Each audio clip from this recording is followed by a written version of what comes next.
yourself because of the decisions you're making. And you're going to have self-respect. Yeah. And I think that a lot of men, even if they have self-respect, if nobody else respects them, they're struggling. I have no be happy. I wake up and say, how can I be proud of myself? What can I achieve that makes me proud of myself? How can I do things that make other people respect me and are proud of me? How do I have a day which I complete when I come home? The woman who's in my house says, wow, there's no man like you. How do I live a life so my children look at me and go, Dad's a superhero? How do I make my mother call me and say, I couldn't possibly be more proud of you? I have duties to complete. I live the exact same life, regardless of how I feel. So, for me, happiness is not a good indicator on how life should be lived. Happiness to me is a super interesting concept. When people come to me and say, I'm not happy, I say, why should you be happy? What do you mean? It's like, who told you you should be happy all the time without working for it? Happiness is at the top of a mountain somewhere. You ain't been anywhere, you ain't even climbed it. Nobody cares about men being happy. We're talking about women being happy. We want children to be happy. If you look at a full-grown man on Christmas morning, he's smiling because his wife is smiling. He's smiling because his children are smiling. Nobody even buys anything. What do they buy the dad songs? Nobody cares if they've been happy. So why do you as a man care about being happy? That's how you're going to fall into these traps. I'm a very content person. I live a fantastic life. I'm not miserable or depressed. I'm not sad ever. But I don't wake up and go, I'm going to be happy today. No, sir. I wake up and say, okay, things must be done. And those things will be completed, regardless of how I feel. Regardless of how I feel. You can lock me in a dungeon for an unknown amount of time in Romania, and I will still complete as many push-ups as I can possibly do. In the dark by myself. What else am I going to do? Scared, be sad? Happy or sad? The push-ups must be done. It's called duty, it's called honor, it's called pride. So I'm asking you why you don't have them. I'd be a genuine force for good people. And you know what's funny? The funniest thing, the most ironic thing about all of this, is that if you don't prioritize happiness, prioritize proud of yourself, you end up happy by extension. I'm happy because I'm proud of myself because I have a fantastic life. A mansion, money, most famous man in the world, thousands of love letters a week from beautiful women. Of course I'm happy. I didn't ever choose to try and be happy. If I would have chosen to try and be happy, I would have never ended up happy. I don't want a woman to ever go through anything bad in her life. A man should go through it for her, protect her. So I think that's how she's her best self as a woman. But I think to be your best self as a man is the absolute opposite. So he says, this has happened to me. I'm like, good. No, how else are you going to find and inspire to get up and struggle in the face of the competition? Didn't tell you. How else are you ever? You're going to do all that with a nice, cushy life? If any man's honest with himself, think about the biggest transformative stages in your life. Think about the times you got the most work done. It was a bad part of your life. You were heartbroken, or you lost the house, broke, or whatever. You did shit. When everything was fine, the mortgage is paid, dinner's on time. It's kind of doop-de-doop-de-doo, little by little, do a little bit of work, a little bit of work. But the big events come from trouble. No, that's not. So it's a cheat code. It's a cheat code to find a number. So when I get a message from my wife left me, I'm devastated. I completely understand how hard it can be to lose a woman. Keep your entire life, and you've done so many nice things, and then because of one thing you did, her innate, absolute, insane level of ungratefulness is bitter. She now talks to you like she hates you over one thing you've done after thousands of efforts showing how dedicated you are to die for her. She doesn't give a shit about you. Understand that pain. My answer is good. It's still good. Now take all that pain instead of leaving it. And then you're the kind of person that don't leave.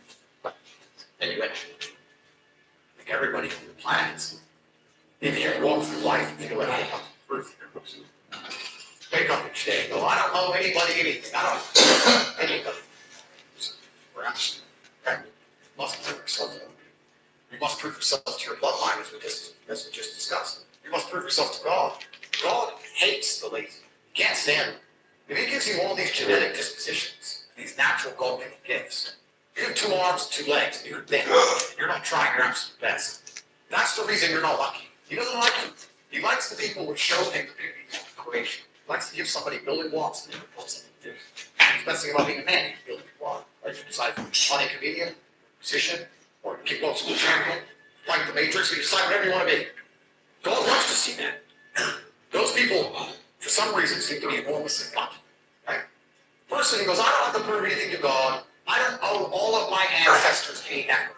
You know, for 5,000 years, people were dodging saber-toothed tigers and catching the plague and running from gangsters. I don't owe them anything. I don't owe them a thing. I want like these people. I wake up every day with something to prove. I have hundreds of millions of dollars. I'm in fantastic shape, 4 times world champion. Fighting the Matrix out of it by myself. More. I will have to be braver. I must try harder. All I do is prove myself. So when I hear people go, I don't know why I'm nothing, then you're a loser. Peasants have never felt like they needed to prove anything, but kings felt like they needed to go and conquer land. It's coincidental that the king, who already had it all, felt like he needed to go to some far-flung land and conquer it and take it and prove he's the king. But the peasants, nobody. You're a dummy. I absolutely and utterly, completely have everything to prove to everybody all of the time. That's who I am. I will prove anything to anybody. If I say X, I will prove it.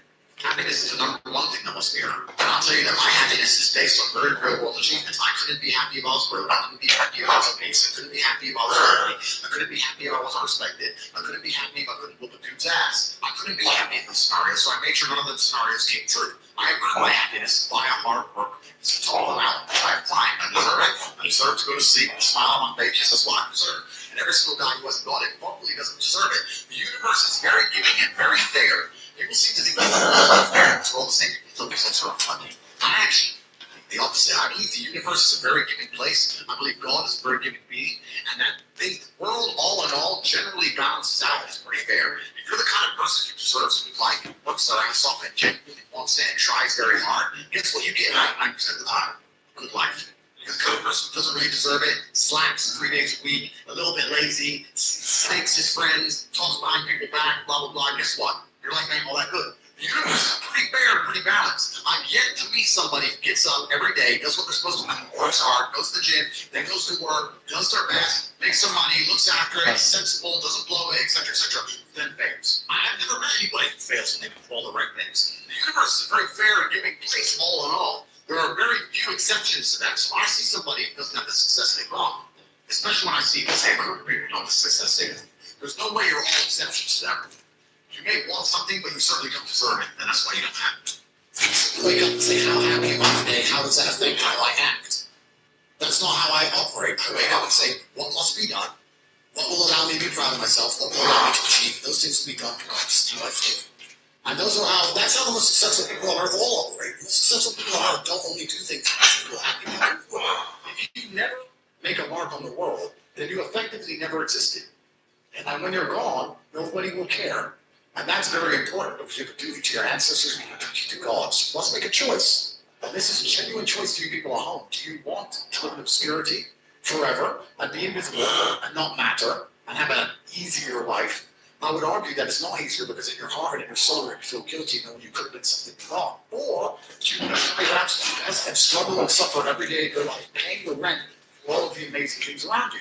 We pay endless rent. We pay rent for our bodies. We pay rent for our relationships. We pay rent to keep our kids. We pay rent for our business. We pay rent to keep our freedom. Every single day it's work to pay the rent. It's absolutely never ending. You have to make that choice. What kind of people in front of you to decide?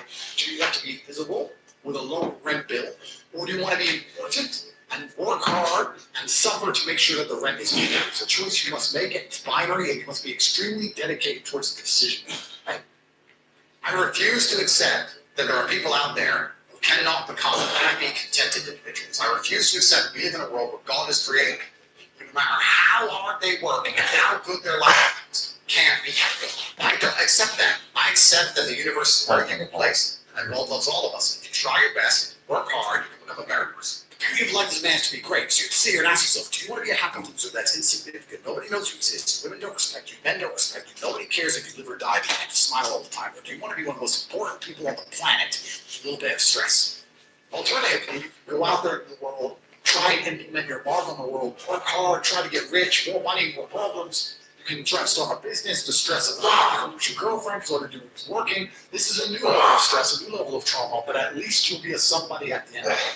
As a man, there is no easy life. Your life is not about being easy. Your life is not about being happy. Your life is always going to be difficult. All of the pain you feel, all of the sadness you feel, you're supposed to feel. feel as a man, and you have two effective binary choices. You either go through the suffering and go through the trauma and go through the hardship it takes to be a man of value, or you suffer eternity as nobody.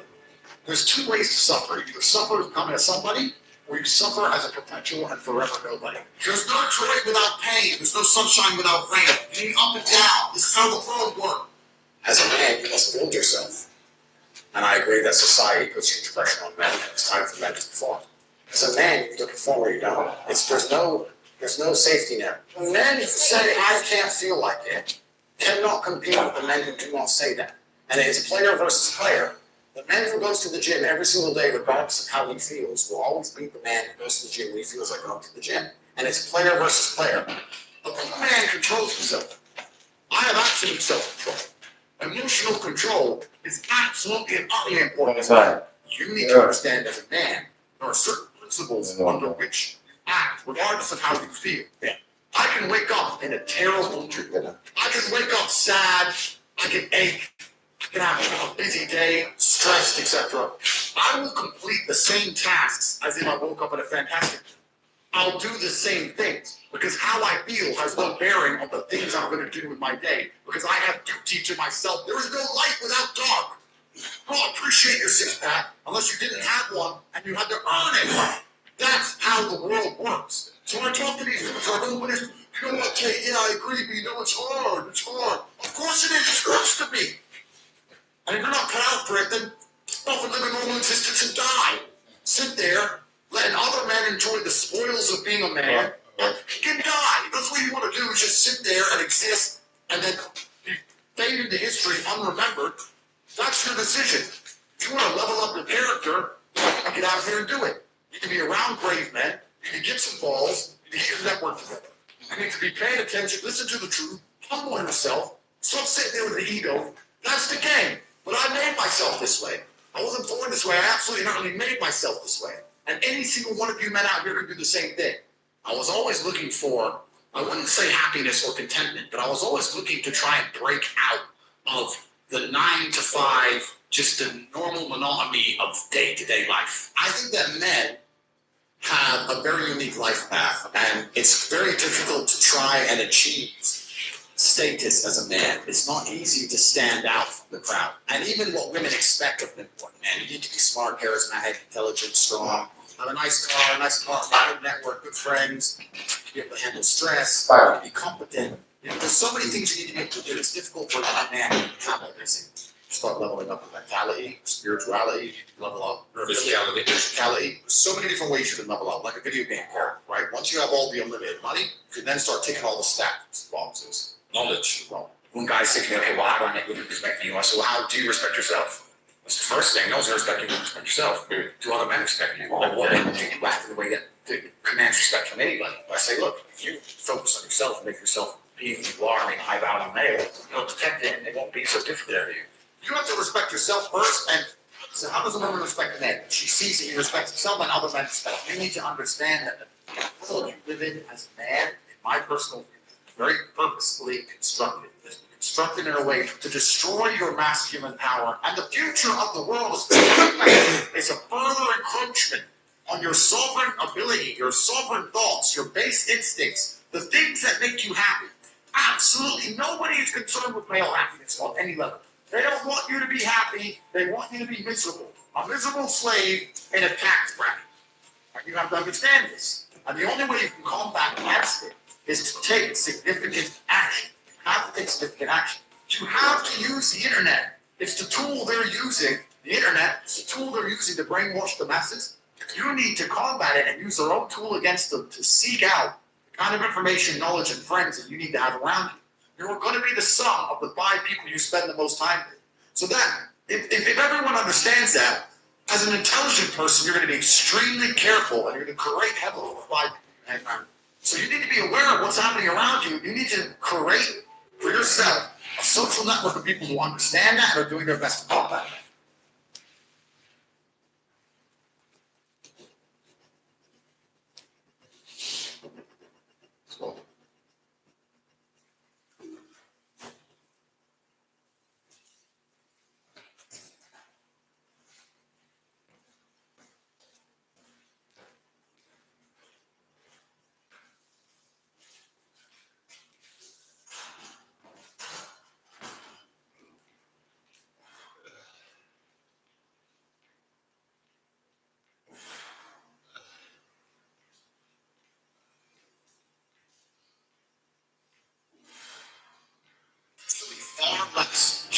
definitely high-value men than there are pretty girls. You can go to any club in any country in the world. I've been to 72 countries. You can go to any club in any country in the world and see pretty girls. You're going to find a young, in shape, smart, tall, intelligent, rich man. It's extremely difficult to find. And that man has options. He has more options than a beautiful girl. And I'll tell you something. Men only become good men through negativity. Women are actually the opposite. Men who have been through a lot of pain are very kind. When I see a man who's been through a lot of shit, it makes you kinder. You don't want it to be put on any holes. When women go through a lot of pain, they grow bitter and evil. They don't grow kind. Men grow kind from pain. The worst men on earth are kind of pain. So they're arrogant pieces of shit people. You're supposed to suffer as a man. You're born to suffer. You're not supposed to get rich off of stupid bean coin like that without doing any work. You're supposed to suffer. The whole reason God put men on this planet is to suffer. And the best men are the ones who suffered the most. I wouldn't be talking to you about it suffer more than anyone else. You're a better man than everyone else if your life was a mess. And it was a hardship. Because you're not what happens to you. You are how you react to it. And the best men on earth are men who have had their parents die, their best friends betray them, their girl betrayed them, thrown in jail, their money stolen, stabbed. Every time something happened to them, they sat there, they looked in the mirror and said, what can I learn from this? How can I stop this happening? Those are the best men. Those are the men respect. Those are the men women want. Why do women love scars? Look, they try to kill him if they can. That's why I want him. The best men suffer. You find a man who's ever been through suffering, and nobody gives a shit about it. Men don't like him, and women don't like him. Men are no good without it. Lots of people are going through the world trying to get experiences, but they're so obsessed with getting the positive experiences that they never experience life at all. Life. And they say, I want to make money on a crypto coin, I want to get rich, and I want to buy a Lamborghini, and then I want to get a beautiful girlfriend, I want to go on a boat in Miami, and there's no like it about you could do all of it. So you'd still be miserable if you didn't experience God. If you have not experienced true misery and pain, you'll never get that. So if you're going through life as a man, you're looking for experiences over comfort, which is what you should be doing, which is what the greatest heroes have always done. Because they weren't looking for comfort. Comfort's at home. Experiences out there. All the sailors, all the warriors, experiences. I love the negative experiences along with the positive experiences. I love jail because it's a bad experience, sure. But then my bedroom is beautiful once again, like it's never been before. How was that first sleep back? This is the point. Everyone's obsessed with the positive experiences. Nobody is chasing any kind of negative experience. I believe every man should be choosing to do something which is extremely hard, which they hate, which sucks, because they don't appreciate life without that. The reason people chase higher highs all the time, the reason they're constantly taking drugs and trying to drink more alcohol and chasing higher highs all the time, is because they don't experience any lows. You always want a higher high. But I promise you, the higher high is fine and balancing a little bit of low. If you bounce down there for a week and come back up, good. Constantly chasing higher highs is hedonism which ends in one place. It always ends in a spiral, but down a spiral. You need to stay away from constantly chasing those things. You need to artificially manufacture some lows. I chose fighting because fighting it's stressful. You train all the time, you're exhausted, you win, you lose, you get hurt, you go awful. But there's a lot of negatives in it. There's not enough negatives in men's lives today. It's amazing how the human mind adapts to this. In some ways it's stressful, but there's no life without dark. In other ways it's not very stressful. As a man, there is no easy life. For an easy life, you shouldn't be a girl. You make a mistake. Life is not about being easy. Life is not about being happy. Life is always going to be difficult. All of the pain we feel, all of the stage, you're supposed to feel as a man and have a child to find riches. We either go through the suffering, I go through the trauma, go through the hardship it takes to be a man of value. Suffering to me as a nobody, and being invisible, I would argue is worse. You can have a very stress-free life if you work at Starbucks. You don't care about the Starbucks once you log off. You're not at work at the time. You go home, you play video games, existence you die. That's stress-free, but you have to suffer being a nobody. Alternatively, you can go out there in the world, try and implement your mark on the world, work hard, try to get rich, more money, more problems. You can try to start a business, the stress of that. You can lose your girlfriend, so all you're doing is working. This is a new level of stress. This can be a suffering. There's two ways to suffer. You either suffer as to become a somebody, or you suffer as to what did Paul say? He said that glory is fleeting, while obscurity is forever. Absolutely. Glory is fleeting, but obscurity is forever. That's a really good point. Everything in life is rented, especially your glory as a man. You have a good body. It is not a good body as complete. It's not finished. You have a task. You reflected that. It's trained every day. I think being the best possible version of myself. I think that God dislikes people. I said this to somebody once and he got very offended. He said, God doesn't like lazy people. God has created you and he wants to see the absolute best you can be. I think that if you don't take care of yourself, God has no interest in taking care of you. If you have a Ferrari at the drive and you don't take care of it, who's going to take care of it? Nobody. I think that taking care of yourself and being the best possible version of yourself you can be is how you please God. I think that's one of the best ways to praise him, is to wake up every day and say, I need to be the strongest, smartest, fastest, most fearsome, most stoic, most capable man I could possibly be. This is how I need to go. I think that as a man there's always a big degree of pain and suffering in the journey. I don't think you're ever going to become a successful man, be good at being a man, without pain and suffering. And too many times in my life, something happened to me, and at the time, if I could change it, I would retrospectively. That is what God decided I needed to become what I became. So all of the pain and all the suffering I've ever gone through in my life ended up, in the end, building me into the person I am, and I'm proud of it. I don't think many men, especially, understand that even if you don't have the strength to be a hero for yourself, you should have enough discipline and enough honor to want to be a hero for somebody else. And if you have other people you truly respect, you should want to be a hero for them. And I think that's the masculine imperative. If someone's going to attack your wife, that's when you become a hero for her. You have to. What kind of man are you? You have a brain, you have a mind, you have a mental model. You can't think of everything, you can't do everything. You can only have certain frameworks that still outside of your mind. As a man, you're competitive. You're trying to be the best version of yourself. Say another man before once you wear, it's all competition. You should be as competitive as you possibly can. Anything that's inside your mind that doesn't allow you to be competitive should be erased. So I started at the absolute lowest echelon of life where I like to consider myself sort of at the top. I've been through absolute on stage. So when I say to men, wrong, my answer to you is masculine excellence. There's no other answer. I can't tell you how to rig the game or shape the game. If we're all racing a race and I'm a Ferrari, sure, you can get better driving. You have to get a better character to play this game of life. So that's why I preach masculine excellence, because for many of the world's problems today, or sexual access, being respected by your peers, making sure that your wife's going to stay with you after the children are born for a very long time, being happy, anything. It all comes down to who you are as a man. The answer is masculine. There's nothing you can do besides hard work. Accept the trauma and pain and suffering and work harder than everyone else around you. We have a men's mental health crisis. Young men are, the suicide rate amongst men is much higher than women. And everybody pretends to be it. When I come along and say, I am a man, I'm a bad man, I know how it feels to be a savage, happy man. I've been masculine and teaching me strength.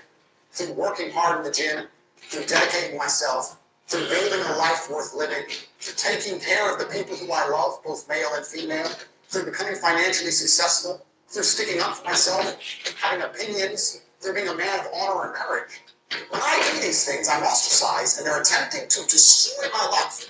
I talk about this all the time. People say I've had a traumatic life. I say, well, you're very, very fortunate. You had a traumatic life, and you may have misused that trauma. You may have misplaced it. You may have accepted Matrix telling you now an excuse to fail, as opposed to using it to grow. But every single man of value went through trauma, and they went through pain. It's going to be painful to get strong, painful to get rich, painful to become important. It's going to be painful to become good with women. Your heart's going to get broken a bunch of times. You have to be prepared for the pain. If you're not ready for pain, you're never going to be anything that matters. I think that the number one problem with the world today and the biggest problem that men face isn't the problems themselves. It's just the way that they have been taught to mentally frame issues. People think when bad things happen to them, that somehow they're a victim to the universe and bad things only happen to me. This is so terrible. They don't understand that bad things happen to everybody. The most successful person we know, all those programs.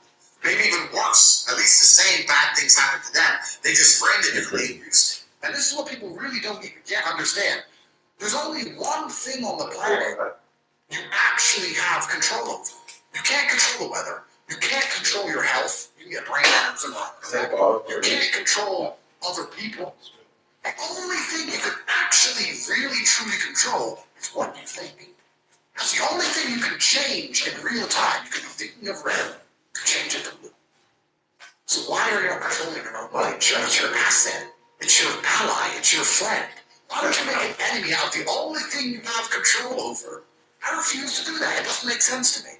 The worst thing on earth that could happen to a man could happen to me.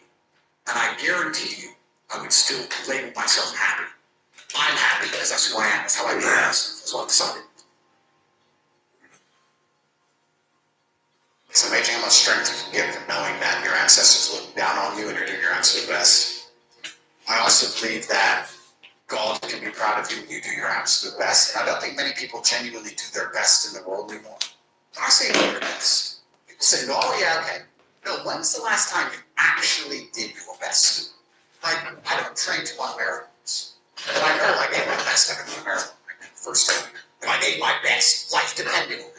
When's the last time people have genuinely given their best to anything? There are people in the world that don't give their best to 100% effort to anything ever.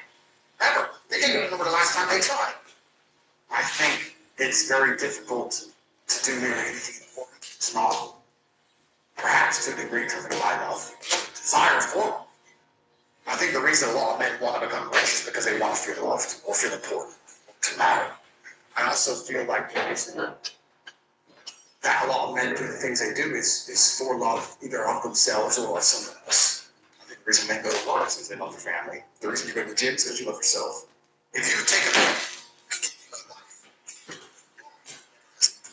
your team is terrible. The best men in the world are not their shape.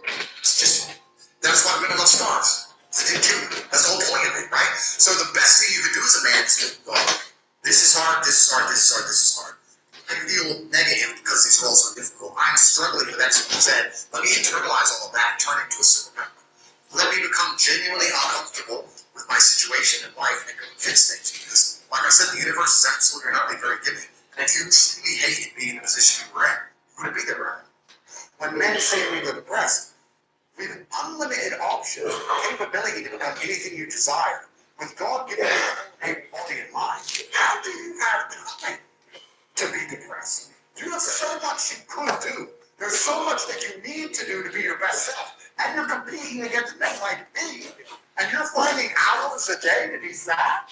You're never going to perpetually lose forever. That's suicide. So how do you find time to do this? It's brutally ineffective. If you construct a mindset that allows you to be as competent as possible, as opposed to feel any different or feel better, then you're going to naturally come to the conclusions I've come to. You're as competent as possible if you believe you can affect absolutely everything about your life.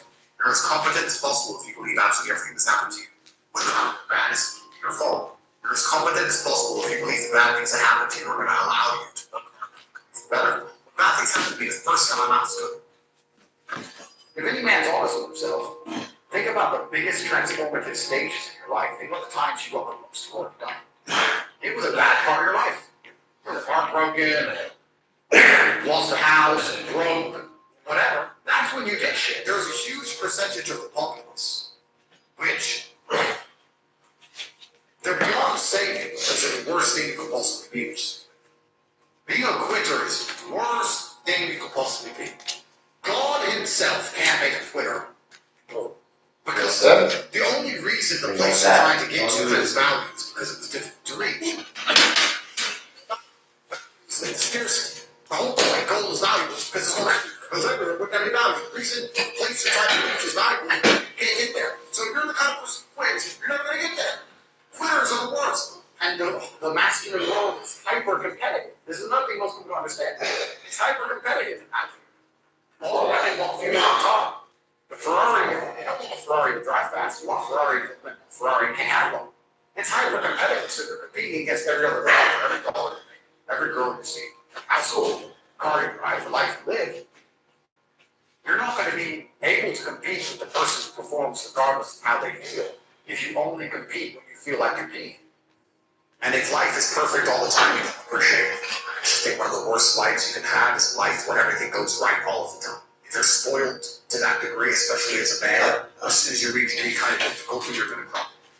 So I've had to get up a bunch of times. And I do not pray for an easy life. I pray for a difficult life, difficult challenges to solve, and being strong enough to handle them. I've never tried to make my life easier. In fact, quite the opposite.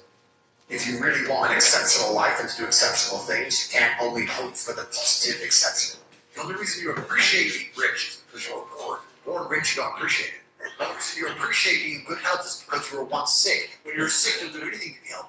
If you've never experienced sickness, you don't know what health is. There is no light without dark. Perhaps I'll be a happier person and more fulfilled life and enjoy my fantastic benefits that come with wealth if I do go. Perhaps I can have a more positive message when my name might do go. Perhaps I'm ready to martyr myself. Perhaps I am ready to join the gunfire. Perhaps I don't care. So there's a lot of people who complain about the bad things in life, not understanding that without the bad things, you have no life. You need all of the bad things. You need the mental struggle. You need to go through things. You need to sit there so that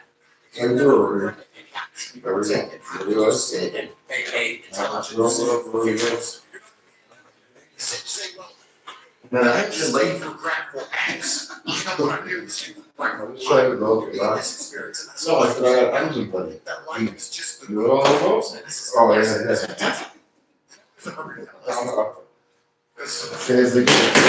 all my books have been this way. He's like, yo, all my books have been this way. He's like, yo, that finished it for me. Can we just see 8.2?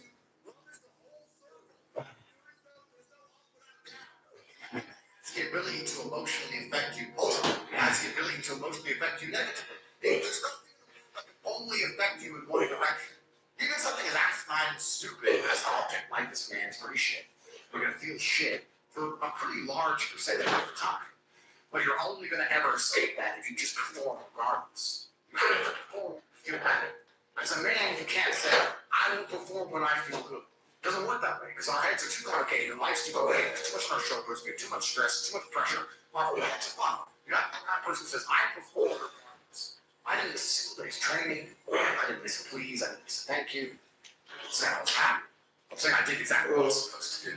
You're the most competitive in the day and night. We both. You have to perform my happiness. Good boy.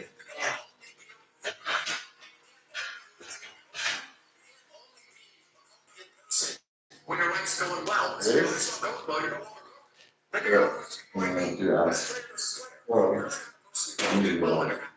what? Like me, you well all the fucking time. Guess what? So my mental model, the answer is almost my opinion. So just based around constructing mental, speak to be brutally competitive. And things happen to people, and things are gonna happen to everyone. Like there's so many bad experiences that are relative. Yeah, small things can be big, and you have to learn to get on with it because if you don't have a disciplined upbringing, you don't learn to go through hard times. You're just gonna end up one of those people who just is complete feather in the wind. You just succumb to your emotions. That makes you either a pussy or as a man also makes you dangerous. These people, these serial killers, these shooters, these people just give in on their emotions. These are people with no self-control. They never fathers around. They never have None of them. They're from a single mother from that home or something like that. and they never have to sit and say, I don't care how you feel, you're not allowed to act. Yeah. And I said, so when they feel a certain way, they want to act this way. Yeah. And that's what's dangerous. This is also why I became successful in the first place, because I've always been capable of fighting and going through pain and dedicating myself to doing difficult things and having hard things happen to me and being emotionally regulated. So perhaps what's so interesting about it is even if I want the dark, no matter how deep I dive into it, no matter how much mess I try and get myself in, I'm just going to end up springing back and having more fans and more followers and more people talking about me and more social media. It's the information and recognition that I'm worried about. I mean, how the hell does this guy do it? Well, How do you manage that? yeah, it's relatively easy Because it's a new gun. It is, but that's part of. I'm looking for the journey. I don't want the comfort. I want the challenge. I'm looking for the journey. So no matter what bad is happening, a part of me is always going to sit there and detach myself from myself and analyze it from the third person and say, "Wow, fantastic! This is going to be a great opportunity. It's a great opportunity.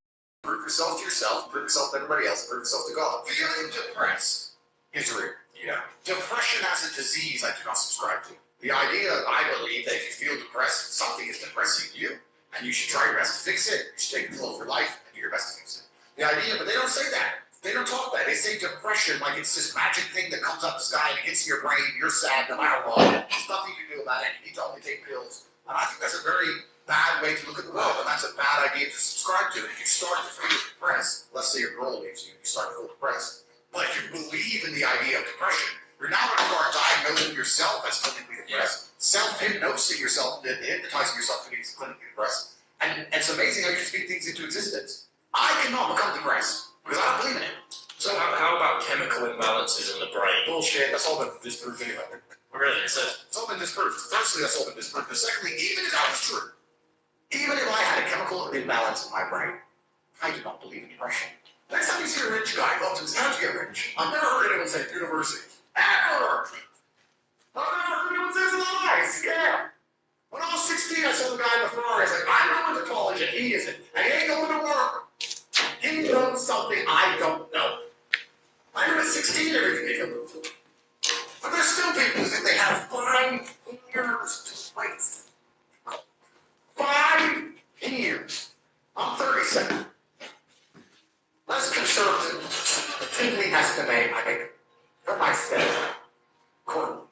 Let's say 5 years ago, I was probably making 20 grand. That's the difference 5 years ago. 5 years. I'm not going to sit there and do what? Read a book from 22 years ago? Go party. Turning. Competence is confidence. I think they go hand in hand. You're going to be confident in doing things you're good at. And I understood I had to get good at things from a very young age. I was challenged from a very young age to constantly test myself in endless competition. My whole life has been competition. It was chess tournaments from a very young age. Yeah. And then it was professional fighting. My whole life's been a massive competition. And I understood that there's winners and losers. And that's how the world operates. To this day, right now, it's the same thing. And you just get good at the idea of competition. I think there's a lot of people out here that don't realize they're in a fight. Or they know they're in a fight. They ignore the fact they're in a fight because they don't want to have to accept that they're losing. So they wake up and say, well, I'm just a man living life, you know? Yeah, they're too comfortable. Yeah, that's all the right. Like, you look at Tyson Fury, right? How can you not respect the heavyweight champ? Just a kid. Right? And he's talking about how he's depressed and how he falls down and everything. Huge respect for the guy. He was depressed, and the only way he thought to beat his depression was one day he got up, grabbed himself by the bootstraps, walked again, came to champ again, brought himself back to the former champion he was. He did it himself, right? And I think that that's really the only way any of these things can be. I think if I were to talk to Tyson, or Tyson were to talk to anybody, he'd say the same thing. He'd say, look, at the end of the day, if you've been struggling, you're going to have to get up and get the work done and change your life. I think that a lot of the help which is being purported now by the system, by the Matrix, isn't designed to help. I think it's designed to keep people in this state of depression, because when you're depressed, you're submissive. You don't care about what happens to you when you're depressed. Depressed people aren't going to riot against law or against COVID, because they're depressed. They're too busy. They're at home and they're sad. The best option, the best thing to do is still to get up, be an adult, control your emotions, be stoic, and do the things you're supposed to do day after day. Laying in bed and doing nothing is never going to be the best option. The best option is still to go to the gym, to work hard, to run your business, to be successful. So it doesn't matter about the different positions on the chessboard. But if the rules of the game remain the same, regardless of the position you're still trying to win, you should have the same things. So does it even matter at this point? If you come along and say he's depressed because of X, he's depressed because of Y, he's depressed because of Z, and the answer to all of them is still the same thing, then I don't give a fuck why you're depressed. All I know, what I will say as a matter of fact, is this world is hyper-competitive. Especially as a man. You know, I think parents have more confidence in, like, deciding their life instead of just letting you decide for it. Yeah, so they have to take absolute responsibility, which is the first thing. The second thing, they have to have competence, and competence is going to allow you to have confidence. You're not going to be good at shit, you're bad at shit. You have to be good at things. You're only going to be confident at things if you're good at things. I know what I'm good at and what I'm bad at. So you have to go out there and take risks, you have to make mistakes, and you have to risk it all. And once again, this comes down to competition. I think competition is such a massive. Yeah, I grew up in the chess world, but I went to the fight world. It was all extremely competitive, it's competition driven. You can't make excuses. If I sit here and say I lost the fight, cool, you lost the fight. But I lost the fight, but my gloves, when they were wrapped up, my hand was hurting, and the tracks hurt, you lost. Like, no one gives a fuck. Like, you have to understand that excuses don't matter, nobody cares, life's binary, you're winners and losers, and you just have to take absolute responsibility for all of that. I was walking to school, to college, with a couple of my friends, our Ferrari drove fast. I said, where do you see that? Yeah, right. I said, doesn't that piss you off I was about 16, you guess why? This dude has 400 G's for a car, 400 grand. I'm walking 4 miles to college and my mom has bought any car. It's 400 grand. You think he works a job? You think he's fucking behind a counter somewhere? He knows something about the world that I don't know. Yeah. And they were like, well, he's rich. I didn't say he was a rich dummy. So he knows something about the world I don't know. And I was intrigued and angry. I couldn't sleep for weeks. I was pissed off. Every time I saw somebody genuine money, I understood that everything I was being told and taught and they were trying to make me believe just simply wasn't true. It's like, this is bullshit. None of these people, these things, like that. The system's trying to make me tell it. You know what I mean? And everybody intrinsically knows this. If you go to if you're out and you're a conversation, and I pull up to it, like, wow, nobody goes, wow, he went to school. He's studying. It's over 10% into the year. I wonder if anyone's made a New Year's resolution since it says it's over 10% into the year. Am I at 10% of my goal? Because your stupid ass said you were going to be a millionaire when you're drunk on New Year's Eve. Well, you need to have 100 grand saved. Do you have 100,000? Have you even done the feedback on your own goal you made 30 short days ago to realize that you're nowhere near it and you're not going to make it and you're a loser? No. Oh, about the rest of the year. And then when it's ready, you should have a daily target. And then it's full cycle for the beginning. And even in the next year. And then they just lie. So you need to constantly feedback and analyze your life. Take time and start. I do this all the time. There's been times I've got up out of bed, I've got ready, I've got my keys, I've got my phone, I've stroked my dog, I've had my coffee, I downed it quickly, and it was just the right temperature, so it wasn't too hot, it wasn't too cold. I got my car, which had already been starting my work, and my security team, it was already warm, and I got in, and I was out the door. It's like, I'm out the door in 6 minutes. That's like 2 minutes faster than normal. Yeah, that was good. What did I do good? The coffee wasn't too hot, wasn't too cold. Usually it's too hot, and I have to wait. Or it's too cold, and I want another one. The coffee was just a temperature. I said, hey, I'll check the message where I send them, check the coffee, and it sounds crazy. I analyze going on the fucking house while I'm driving. I'm like, that was fast. That was good. Why do some men do what they do? Why did Neil decide to put Robinson Slices and just retire? He was rich after tech back. Why? I didn't know exactly. You know that, right? Why did men go to the Antarctic to try and cross the icy, barren, empty plains and freeze to death to just be the first men who did it? Why do that? You can't put on Facebook about that. Who gives a shit? Some men are built different. Some men want to do it because it hasn't been done. And that is the reason why. They do not need much more motivation than the fact that you be first. There isn't much motivation to get on a rocket and be the first man on the moon. Because the probability is you're going to die. Or get stuck up there and never make it back. Even if you do go, and you do come back, half the people on Earth won't believe you went at all. So why would you do that unless you're just that kind of guy? Feminists sit and complain about men and say, well, men have this, men have that. But they're talking about 2% of men. Fascinating. They don't talk about all men. They say men have the best jobs. 2% of men have the best jobs. Most men carry trash. So you're talking crap. So everyone accepts that the best possible human experience that exists is the top 2% of men. Anything below that sucks as a man. You're better off being a chick. So what I say to men is, look, life's hard. It's always going to be hard. It's always going to suck. It always has. The only way to get out is to become excellent and perform at a level where your echelon is so high that you get to live this brand new experience. You need to become strong and smart and interesting and charismatic. You need to become rich, powerful, well-known, connected. You need to do it. Look at how men do that. No.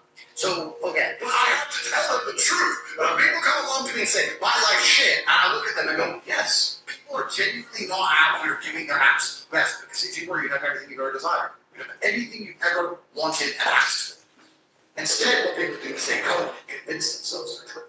Oh, I tried, but I need a work-life balance. It's hard.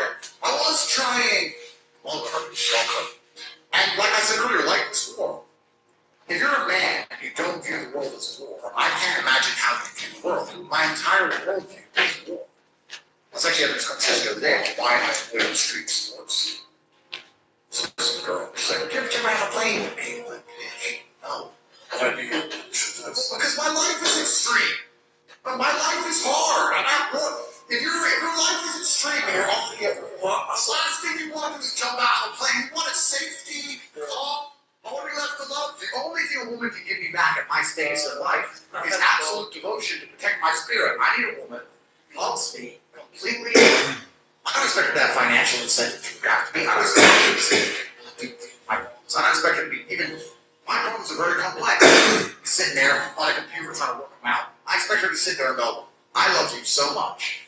I'm just worried about you. I just care about you. Everything's about love. That's all about love. Now, that's what I want, because that's a fair exchange. I can take a woman all around the world, spend a bunch of money on her. I can be top G, spend all this money, give her a life she'll never see. Send her. She's giving you value back. And that's why I'm not going to fuck bitches who barely care about you. Just a loose bitch to talk to her one night. Because she's winning. I'm just like throwing money down the drain. Why did Kim Kardashian slide your DMs and take piece of that? They responded. I'm kind of careful about talking about celebrities. I need to stick, so I end up being wrong.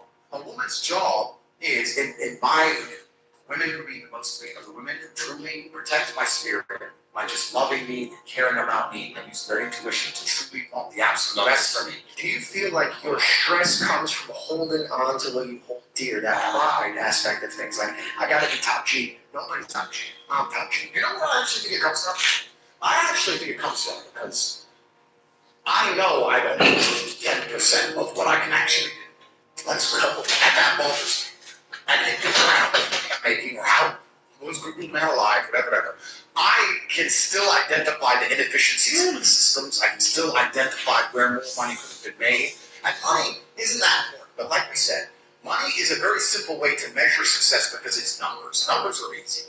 This number, that number. It's easy. What does a company do when it wants to measure the success of a company? It looks at the numbers. What does a YouTube channel do? It looks at the numbers. Numbers are easy. So if you're going to say, how do I be successful in life? Money's not everything, but it's a nice, easy way to measure because it's numbers. And then when you understand it's the time and energy of other people, you sit and go, okay, well, I have this large empire now. I have all these people working for me, and all these people I love, and all these people I care about, and all these children, and all this going on. And the world is getting messed up, and everything's going to decline, everything's being destroyed, and a certain number of people who become useless eaters are going to be eradicated. They're going to try to lock us all in our 15-minute cities for the climate or some garbage. That's coming in no time. I combat and fight all of this and protect all the people I care about. Well, I need the time and energy of others. I need an army, so I need money. It's not practice, it's feedback. If you don't analyze what you've done, then you're not going to identify your mistakes, or you can improve. So, I would watch this podcast back 10 times, and I would realize all the times I stumbled, all the times I repeat myself, all the times I didn't use the word I was supposed to use. And that's why next time I do a podcast, I'll be better than people before. And that's also a lesson you can take and apply to this life. You can apply the feedback aspect towards life. Practice alone will improve you. Practice is going to build habits. In fact, fighting, I know this very well, if you allow us to come and learn bad habits at the beginning, it's very hard to get out. This is why most people on podcasts are saying, I don't listen to that shit. Like, you don't even speak English? Why are you saying that you don't speak English? Why so hard to get your point across? If you can't get your point across competentiously, you can't articulate yourself in a concise manner, how do you expect other people to affiliate with you? I've never met anybody. It's in fantastic shape. You say, how do you get fantastic shape? He goes, don't know. No, absolutely not. I had diet. Nothing happened. yeah. This mindset of my shit comes in. One day it's just gonna look at glory. Maybe. That's another thing. So she's running from glory. I used to dream of it. How much is the glory? It depends on the ring. Could be any day. No, not your let's start thinking about the glory because I think it's sellers. But man, like I used to dream of glory, and my life would change, and now like 6-7 million. That's a year. That's a year of jets. It's nothing. Like it's like your money. It's crazy how the percentage. The lottery winners within 10 years are in the exact same situation. Why? Because they think it's a lot of money. It's not even a lot of money. 6-7 years now, zero. Some people really need a female in their life because they need that kind of stability, direction, and motivation. I'm not that guy. I do not need a woman to tell me what. I do not need her to tell me what. I do not need to be cooked for and mothered. Like, it's nice if she does, but I'll survive. I did all this myself. I'll be okay. Like, the menial tasks it's not me. I absolutely believe in love. I believe in family. I believe having kids is amazing thing. But does that mean I'm ever going to be traditional? I'm at home. Wife says, that's not right. It's man. I love all my heart. I have children. I'm still going to be out until whenever the fuck I'm out. I might be gone for 2 weeks. I'm out. See you in 2 weeks. If during those 2 weeks I meet a big booty, whatever. It is what it is. Doesn't mean I don't love my woman at home. Doesn't mean I'm not gonna come back to her. But I'm just true to my instinct as a man. I don't think I should apologize for it. I think a lot of people are socially conditioned to apologize for things. That's not me. Because everyone pretends they give a fuck, but nobody does. Especially women. And I don't get attacked with women, but women truly don't give a fuck. If you ask a woman what kind of man she wants, she'll never say depressed or sad. Ever. She wants a man who's ultra capable, ultra competent. I literally had women say to me, "Oh, I love being around you." Look, I don't have to think. I'm like, what do you mean? Because I just turn on and just walk in the hotel and everyone, staff doing anything we want. Jets just on the runway. And you just land and I'm in this beautiful place and I don't even know where I am. And I get to just turn my brain off and it's great. They want someone who is fun and spontaneous and charismatic and successful. They don't have time for sad dudes. They don't care. So the world doesn't care. The world has never given a shit about sad men. So you're going to sit there and self-diagnose yourself as a sad man. You're going to have a shit life and nobody's ever going to give a fuck and you're going to perpetually use forever. And that's your decision. I am so scared of being that person. The idea of that terrifies me to the point where I don't even want to accept that as a reality that can possibly exist. I don't give a shit what happens to me in my life. I don't care how bad it is. I don't care if the worst, most heinous things I can possibly imagine happening.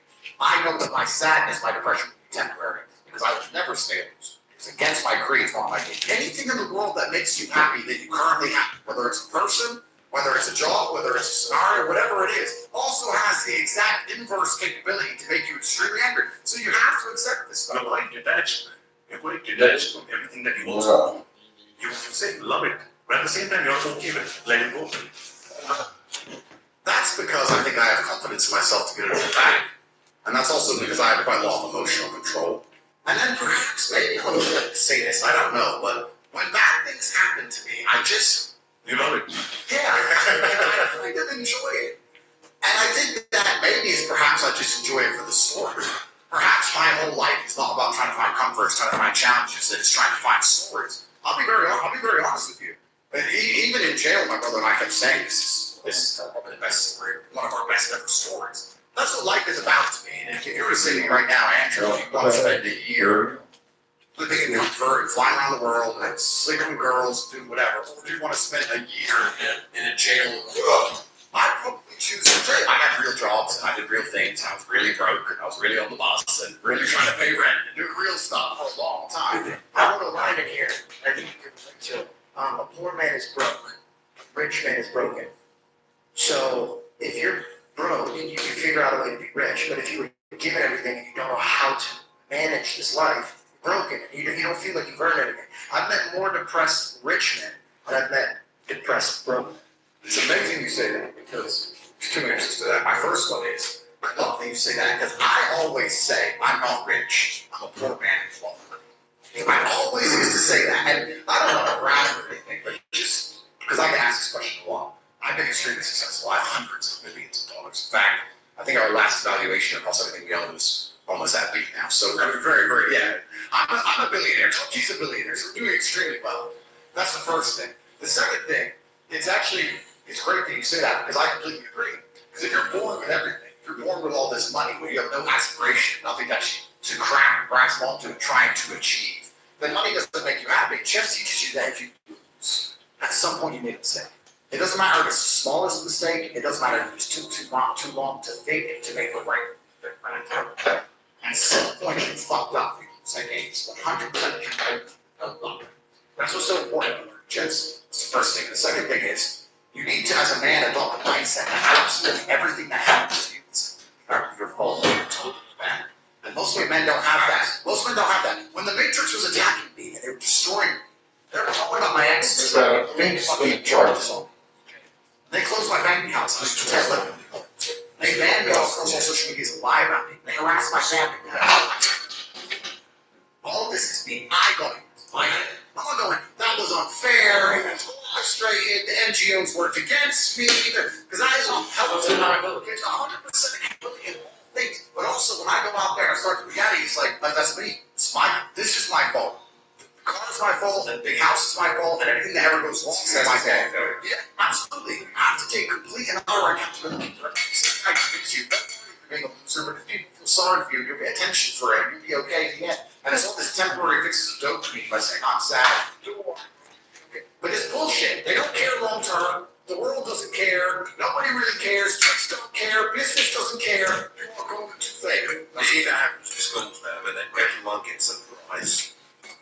Yeah, of course it's garbage. Absolutely. You've got to have winners, you've got to have losers. You have to lose to know how to win. It's true, and the natural state of man is a competitive state of man. And men have always been competing with each other. Even now, right now, we compete with each other. I don't buy Ferraris to drive fast. I do sometimes, but if I'm in London traffic, it's not to go quick. It's to show everyone else I'm richer than that. That's what it is. It's a never-ending competition. I don't wear a big diamond Patek, fucking $500,000 to tell the time. I do the time on my phone. I do it because I love it. Like Savannah shit. It's always been shit. It's never been good. When men wake up and say, I'm depressed, life is hard, I'm sad, and I'm struggling right now, I say, okay, throughout the history, men have always struggled. Happiness is for children and women. Name a time in history it was better to be a man. Was it better to be a man in World War II? Was it better to be a man on the Titanic? Was it better to be a man in the Napoleonic Wars? Was it better to be a man when you were sitting in Vienna, the Mongol horde arrived, ready to decapitate eating male and enslave females? When's it ever been good to be a man? You look at the pyramids, was that fun? It's always sucked. The only time being a man ever is to become an exceptional man, which is even something feminists admit. Feminists sit and complain about men. Say, men have this, men have that. But they're talking about 2% of men. Fascinating. They don't talk about all men. You're a man in the middle and you don't have the light yet. Often you'll find the light by jumping into the dark. Yep. What does it say? You're equal and opposite force. The deeper you go, if we imagine this, imagine the yin and the yang, imagine the line in the middle, you have the light, you have the dark underneath, you're standing in the middle. The deeper you dive into the dark, it's like coiling a spring. The higher you'll bounce back into the light. This is what's happening right now. Exactly. And this is also why I became successful in the first place, because I've always been capable of fighting and going through pain and dedicating myself to doing difficult things and having hard things happen to me and being emotionally regulated. So, perhaps what's so interesting about it is, even if I want the dark, no matter how deep I dive into it, or how much mess I try and get myself in, I'm just going to end up springing back, having fans and more followers and more people talking about me and more social media. You can't make excuses ever. It's never an excuse. And you're right, people try and put things on the outside. It's interesting, I remember watching Forrest Gump 5 years ago. I was on a plane, I can't remember where I was flying. At the beginning of Forrest Gump, there's a scene in it, which I don't think many people actually have ever analyzed or anticipated or understood. He's sitting on the bench at the beginning. Think about Forrest Gump. He's sitting on the bench at the beginning and there's a feather. Yeah. And then it lands on him and the movie begins. Yeah. What they're saying with that is, Forrest is a feather and life has just pushed him all over and put him in all these unusual scenarios. Life is everything. That's what it's saying. And if you're going to be the guy who's going to allow life to happen, you're not going to happen to life. You have to seal the wind. Perhaps it might work out okay. It might not. Right? So you have to be the guy who goes, okay, the wind's blowing in this direction. Fuck that. I'm doing this. You have to come to life. You can't let life come to you. If you let life come to you, then you're going to be inside of a matrix and a system which is designed not for you to live your best life. 99% of what men do is for status. One of you take the status, want the fast car for status, want the nice interest status, want the diamond watch, want the hot girl. This is all for our status. Look at me, I'm the big dog. Compete with each other. If you're going to be a dude who pretends that's not true, or be a dude who realizes performance. Do you feel like sport drove this mentality into you? Because I used to be a competitive, I was always competing, trying to be the best, and I felt to think of greater control models. Yeah. How about you? Well, that's it. And that's it. What is sports? Sport numbers. Yeah. This is what men have always done. We've completely. We've evolved to be in battle with each other to some regard. And they wonder why fans get so emotional as well, because they're also at war with the other fans, aren't they? You know, and that's going to kick off at some point. Exactly. If you look at the entire history, there are ideas which are universal. These are not ideas that must be spread or shared. So the distances evolved. It was a universal idea for the Mongols and the Chinese to fight each other, and the Aztecs and whoever else to fight each other. Tribes in Africa to fight each other. The Europeans, the French and English to fight each other. Humans have always done this. It's just like, no, I'm the boss. No, you're not the boss. So, okay, the next time, who's the boss? And now we live in a world where I think that status is the new form of combat. The true expression of testosterone is showing you the world with money. Do you have something to prove? I think everybody in the class, if you walk through life and feel like you're fucking loser. If you wake up each day and go, I don't know anybody, anything, I don't have to prove anything to anyone, you are a loser. You are absolutely correct. You must prove yourself to You must prove yourself to the bloodline, as we just discussed. You must prove yourself to God. God hates the lazy. Can't stand him. If he gives you all these genetic dispositions, these natural God-given gifts, you have 2 arms and 2 legs, you can think. You're not trying your absolute best. That's the reason you're not like him. He doesn't like you. He likes the people with show capabilities on parade. Why don't you give somebody building blocks? Especially about being a man. Like you decide to be a funny comedian, musician, kickball school champion, fight the Matrix, you decide whatever you want to be. I was a time kickball school champion. 12 years, I trained 5 hours a day, 6 days a week. And I was motivated to train probably about 25% of the time. I spent because of my antics. Just like you're talking about your ultramarathon. You don't feel like going through that shit. When you wake up, you have to do discipline. You're angry. You are not. Just sit there and say, and I'm going to tell you the truth, friends. A shit smile today. Going porno, where you start clicking on cat videos on YouTube. Like, if you really want to get money, you don't do that. The number one thing people don't have control of in their lives is their mind. But what's funny about that is, the only thing in life you can control is your mind. You can't control other people. You can't control the weather. You can't even control your health. Why might stop being? You don't make it peak. This goes. It's going to turn off one day. The only thing you can control in your life is what you think in your mind. So we're going to sit there and go, I'm sad. You can change that if you actually try. But you don't. You just accept it, right? People have lost control of their own mind. I don't understand why you would allow your own mind, to take power. Why would you believe in your own mind convince you you're not a lucky person, or I'm not this, or I'm not confident? Why would you let your own mind sabotage you? Why wouldn't you reprogram your own mind to be on your team, to be your ally, right? My mind is my ally. You can put me, you can dump me in a bikini in the fucking Arctic Circle to die. 2 days later, I'm coming to your house, knocking on the door with 3 girlfriends, a Cadillac. I'm not going to sit there and go, shit, I'm going to die. I'm going to be like, okay, Andrew, you're the man. I don't know what the fuck we're going to do. So you're going to pull this off. You have to be good enough on your worst day to be dependent on his best. The day he gets out there and wants to fight, and he's ready to go, and he's on the top of his game, and you feel the absolute opposite. You want to lay back, you don't want to get up. Good enough to beat him anyway. You have to be that good. A few chances and you get one shot. You don't get to replay them, you don't get to rerun them. Even the ones that you do get to rerun, you do get to replay. I guarantee you pull up first time every time you're going to be completely different than you pull off the second time every time. A different trajectory. You know failure in things. The air will be stained, stench of your atoms. It must be that no matter what happens in life, you can make mistakes. I can take my hand ball, put on a nice suit, pull out some money from somewhere, pull a diamond watch, and pull it off. To be that guy, the way you're going to do that is by training and practice. You have to be held accountable amongst other men, extremely capable in all realms. You can't be hanging around with losers, because losers will allow you to lose. You can't hang around with winners, because winners will not allow you to lose. We hate losers, unless they stay on air. Train harder. When I get a message from whoever, it goes, my wife left me devastated. I don't understand how hard it can be.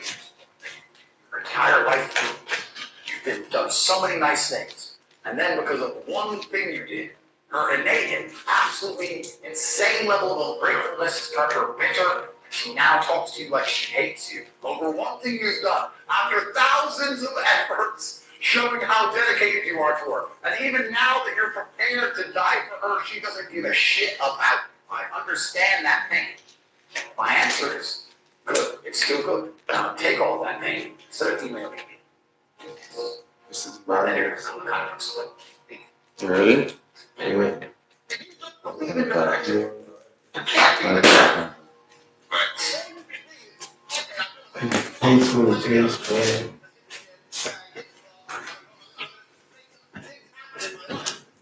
you believe in the right. The second you feel sad, Every time. you're sit down.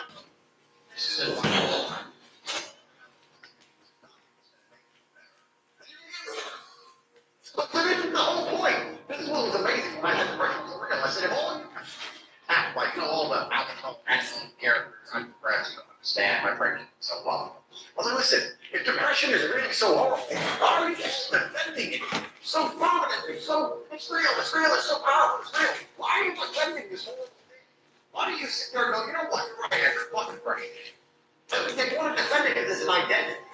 It's exactly how is that main individuality. Something that allows them to excuse, it's a ready-made excuse for all of life's failures. I'm a loser, why? I know, but I'm depression. So it is. Let's go back in here. In certain scenarios, there's absolutely no benefit to doubting yourself. When I was about to get in the cage, even if I knew the guy was a killer, there is no benefit to me thinking I'm going to lose or I might lose. There's no benefit. If I lose, right? But you have to completely believe you're going to win. That's the only way you're going to do your best. And that's right. So I would never believe in luck. I would never believe anything negative about myself because I refuse to self-sabotage. I know people out in the world want to sabotage me. I'm going to do it to myself. I'm absolutely extremely lucky, and I know I've been lucky in my life. A lot of hard work went in as well, but yeah, there's a degree of luck in everything. But I'm an exceptionally lucky person. Of course, I'm exceptionally lucky person. Sitting here in a mansion. Yeah, we're in a mansion in Miami, and we're doing the Warm Summit, and we've got like 50 guys here. And Valley Master here. That's Valley Master Zero. Okay. I'm talking with the president of the Madison. Life's good, right? Life's good, and I control my mind. My mind doesn't sabotage. My mind will never say anything negative about me or what I can do or what I've done. Because that allows me to become better. I don't give a shit what people a lot of friends. I'm just a best person psychologist, nothing else. Explain to me. I'm more competitive than I believe. Because then when bad things happen, it doesn't cross my mind. I might catch the pressure. But it's not even an idea in my own. You just are in jail. Everyone's depressed. They're smoking cigarettes, dancing around. You can't be depressed. You don't believe it. So I not only adult ideas that make me very competitive, but sometimes that's to make you very humble. Sometimes it's very competitive and shit. I'm not sincere. Sometimes it's competitive to be the usual thing you can't lose. I'm gonna believe I can. Delusional maybe. That's better. That's what I believe. It's 9% is the most. Right now. Sure, it's the best. Right? You can all change our emotions. You all get self-sabotage.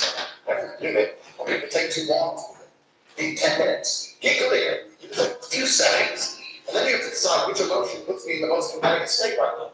And you're not going to find the happy. It's not what you choose. It's not a competitive emotion. For 5,000 years, people were dodging saber-toothed tigers, catching the plague, and running from Genghis Khan, just for my stupid ass before. I don't owe them anything. I don't owe them a thing. So I won't play video games. These people are fucking so you should walk through earth with force inside of you. If I walk, as I walk in earth, every fire for that.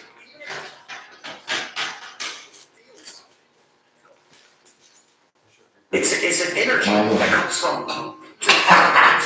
it's almost like an evolutionary thing where a rabbit can just smell a fox. It just knows. Listen, there's a friend who walks through here. It's humans. Pay attention next time in a restaurant. When a man who's truly dangerous walks in, nearly every other man kind of summons it. You feel it. You need to or you don't survive. We've evolved for that to live. That's who I am. I couldn't imagine not being that man. I say this all the time. People say to me, I want to be rich. And I say, okay, well, I skate. But I don't want to get free skate and not go and well, I'm going to put my fingers in the figure skater. I put my fingers and put it. Well, I don't want to actually go straight. Because I don't want to head on. And this is exactly like the money. Everyone wants money on their lap. If you're truly wanted, you're going to be able to sleep until you close down. And this is the so here's the question for Here, one second. So people distracted. I couldn't distract me from what I wanted. I am. I want something. So I don't know what to say. I don't know anything about it. This is if I have to take X amount of time to work, I'm going to do it. Do you think he's proud of you? I'm certain he's proud of me. It's amazing how much strength I can give. It's amazing how much strength you can get from knowing that your ass is just looking down on you. It's the best. I also believe that God can be proud of you when you do your absolute best. And I don't think many people genuinely do their best in the world anymore. When I say do your best, people say, oh yeah, okay. No, when's the last time you actually did your best? Like, I don't train to run marathons. But I know if I gave my best, I could run a marathon right now, first time. If I gave my best, life depending. Last time people have rarely genuinely given their best to anything. There are people going through the world, going through life today that don't give their best 100% effort to anything ever. Ever. They can't remember the last time they tried. So when I'm sitting in a dungeon, and I'm sitting in a Romanian jail cell, I understand that it's a chance that God has given me and my ancestors are watching for me to do my absolute best to show them that I am the man I say I am.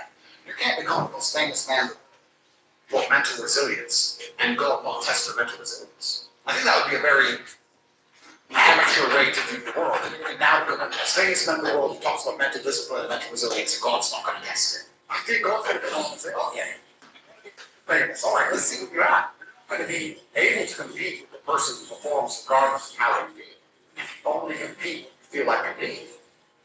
Right? Because there's men like me out there. Be sad every day, and I would think, regardless, I don't care how I feel, I'm just there. And that's the kind of mindset you need to evolve. So I don't step back out down, didn't step whining, don't work completely. I agree, completely. So when men say, oh, I feel sad, who cares? The world doesn't care.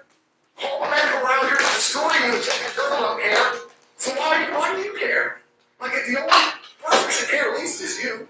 You're the only person who wakes up every day who should have a genuine vested interest in improving your life. Nobody else wakes up and wants to improve your life, only you.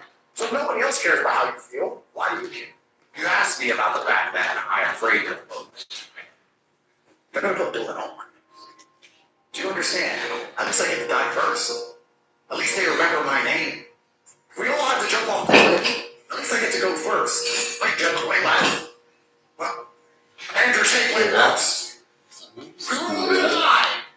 The only way to stay alive as a man now is to not be a man anymore. To be a chick. I'd be afraid. Men are the cowards.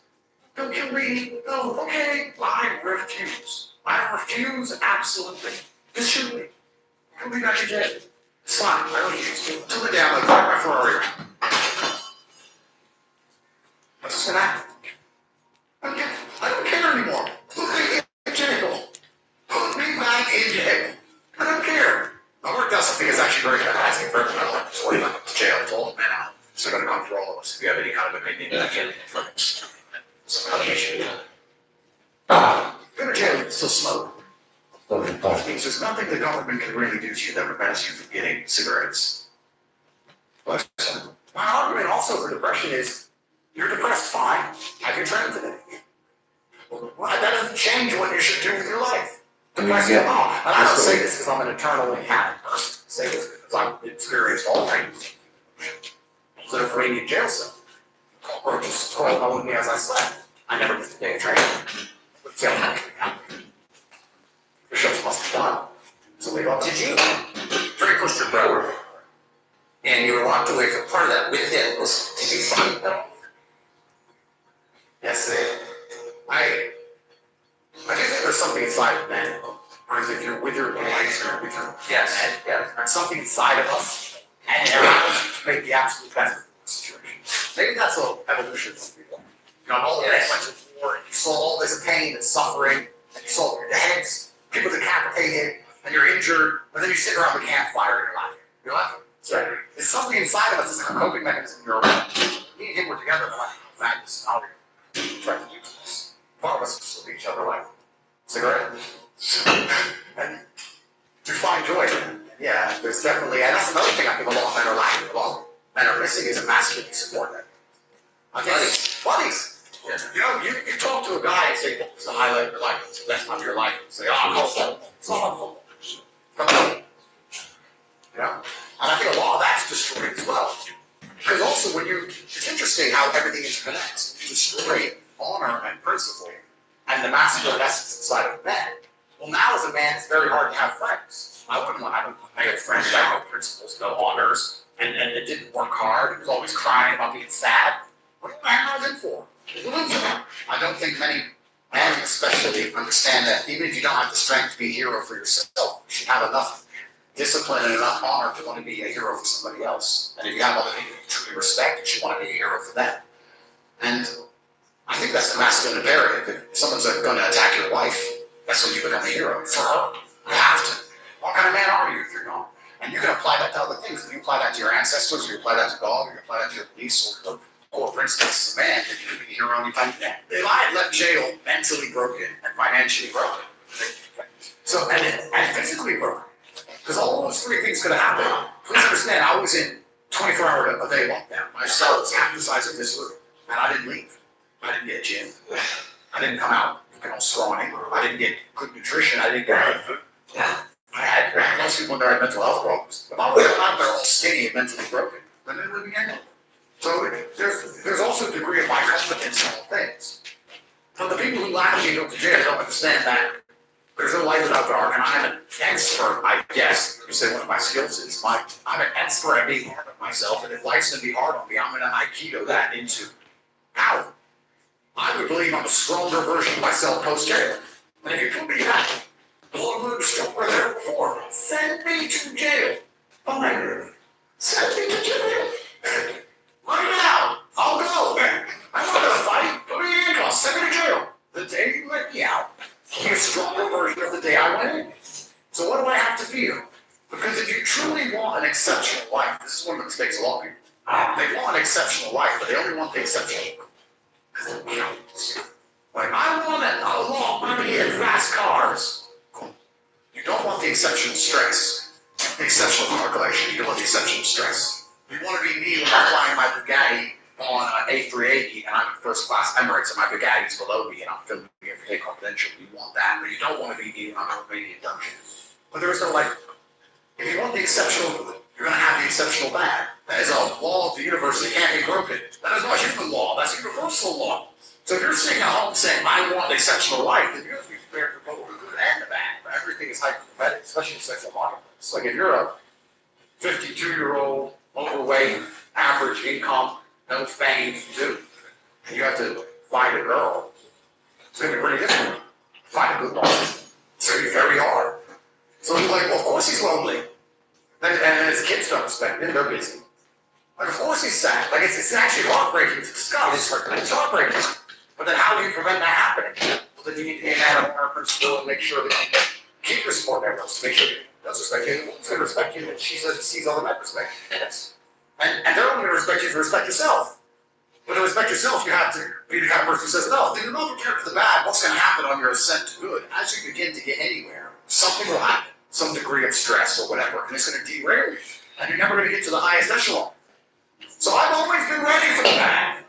I'm totally prepared for the bad. I was made in the dark, molded by it. I'm begging. For me, the bad. My whole life's been bad. My whole life's been terrible. I've known nothing but pain. It's really scary. Very simple. We're my counseling state. I was broke for most of my life. I made all my money myself. And even I have disdain. Because I look at them and go, you didn't try at all. I did.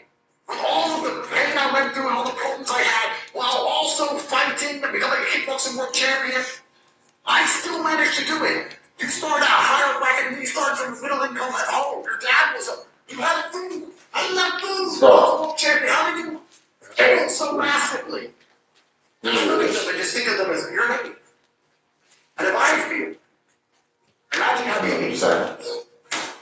were born into the lineage.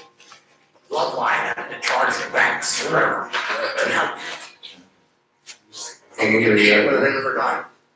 I'm talking about somebody who's only been rich for 10 years. Unless someone comes and complains to me about these words. We're at 624 hours. So I just go, you're rich, your family's always been, you're told about how the family's always been told the biggest ones. Imagine how much disdain elites truly have. Most men are like, they don't realize that it's constant competition. I was driving here, even as I was driving here, I was looking out the windows, and all these people just walking around, one of them had a fucking croissant, one of them was dressed like a dickhead because it's London. It's fun. We've all seen that. And some of the dudes talking shit on the phone, some of the guy with headphones in, waiting to be fucking murdered at their kind. And I was in PCs, I'm just looking at them going, do they realize we're in endless, constant competition? Every single pound they want, someone else wants. Every single girl they want, someone else wants. There are people like me out here. I will destroy. You could get all 30 of them. And I will sit by myself and absolutely annihilate them in any single metric. And they're just sitting there just fucking flat out. Hey, please. whingy. Hey, you do not have time to be depressed because it's a non-competitive mind state. I try and say that next year. Saying you never rise to that. You're saying that the tenets of masculinity is all the time now.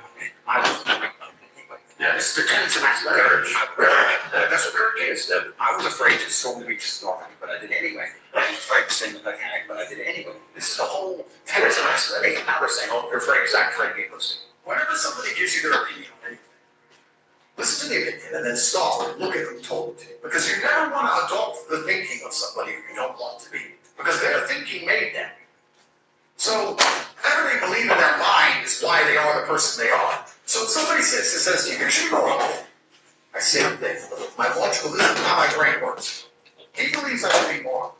That's how his mind operates. The closer my mind operates to his mind, like I am to be like him. Is he?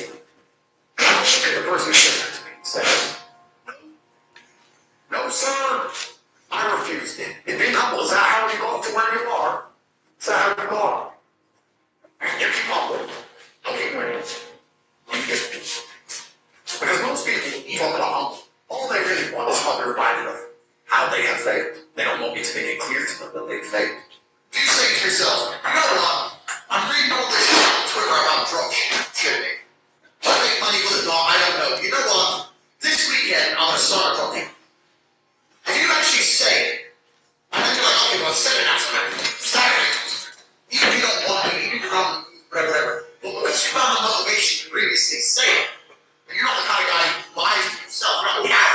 Yeah. I'm not full of shit. I mean, by the end of play Saturday, you might have a drop shipping up, or you'll at least know more, or you'll at least look into it. I'm making $100 a day, who knows? Might change your life. So all you have to do is find motivation to say things. I say, Tristan, yeah, I'm gonna go on my praise and drink 5 hours a week. If I said it, that was it. I had to do it. Because I couldn't live with myself knowing that I was one of them bullshitters. You could be depressed for X, Y, Z, whatever. I'm not depressed. And I want the money you want, and I want the girl you want, and I want the status you want, and the car you want, and the house you want. And I'm gonna get it, and you're gonna get it. And that's the bottom line. If you gave them that stuff, you probably wouldn't be arrested anything to you. You're all the way. Definitely would, because you will have a direction in life. I think there's a very empowering message that you share. And, you know, you can, I think if you could fix it with pills, you could probably fix it by going to the gym and doing all of these other aspects. Pills is not. Yeah, it's not a holistic way to treat it, is it? Whereas what you're saying is more so. Yeah, what I'm saying is, you're playing a game, and it's a competitive game, and you need to build a mindset that allows you to be ultra competitive. If you want to sit there and say, no, I want a non-competitive mindset, then fine. You know what you call people who win all the competitions? Which is Correct. Bro, man, I get McDonald's, boys, Yeah. bro, things are great. I'm not complaining about being rich. I'm working hard for this, and this fantastic life. But I think without those broken days, without those original days compared to, without that juxtaposition, then I don't think being rich would be fun at all. I think it's only fun because you compare it to the days that you weren't rich. That's the only thing that makes it fun. The only thing that makes my $10,000 steak fun is that you can laugh saying how you never had 10 grand in your bank until you were 27 years old. Yeah. Like otherwise it's boring. Otherwise it's okay, steak. And I think if you're born with too much money, then you'll never truly be happy. I think you need the broken days and the best days. Normalcy is being set on all angles. I feel like in the 1950s, a normal man, the normal man, normal life. But I feel like the normal person now is two parents working, children being raised by the matrices, bombarded propaganda, bills barely paid, depressed, angry, anxious, watching the BBC. I feel like normalcy has been changed from so now being just so familiar to people around you, and you don't realize you've lost it all. Because everyone's. So you're like, oh, I'm just okay, you're all lost. You're all lost. Not roughly, you're all lost. And that's even more scary. Yeah. You can't even be going there. To be a winner, you have to be exceptional. You could be a winner as a normal person only 50, 60 years ago. Now normal people can't even win. Because they're grinding down society. Like a bracket people all the time for me. Yeah, man, I'm the same. I'm like, no. I know that I were to come up to you and say, all right, you're going to do this now. You have some excuse. So, like, my words are absolutely sacred, especially to myself.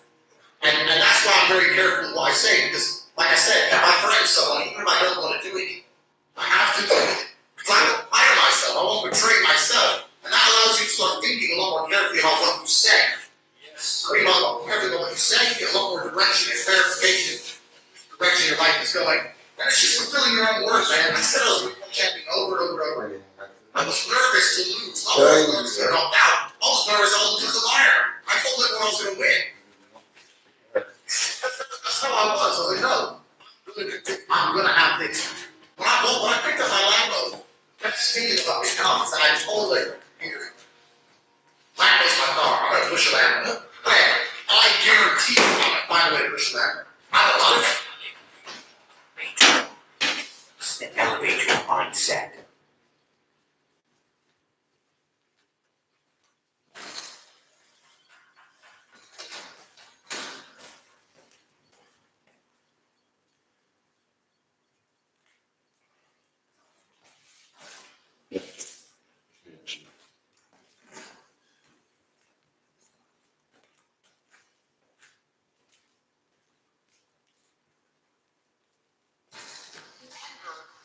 It's powerful. Whatever.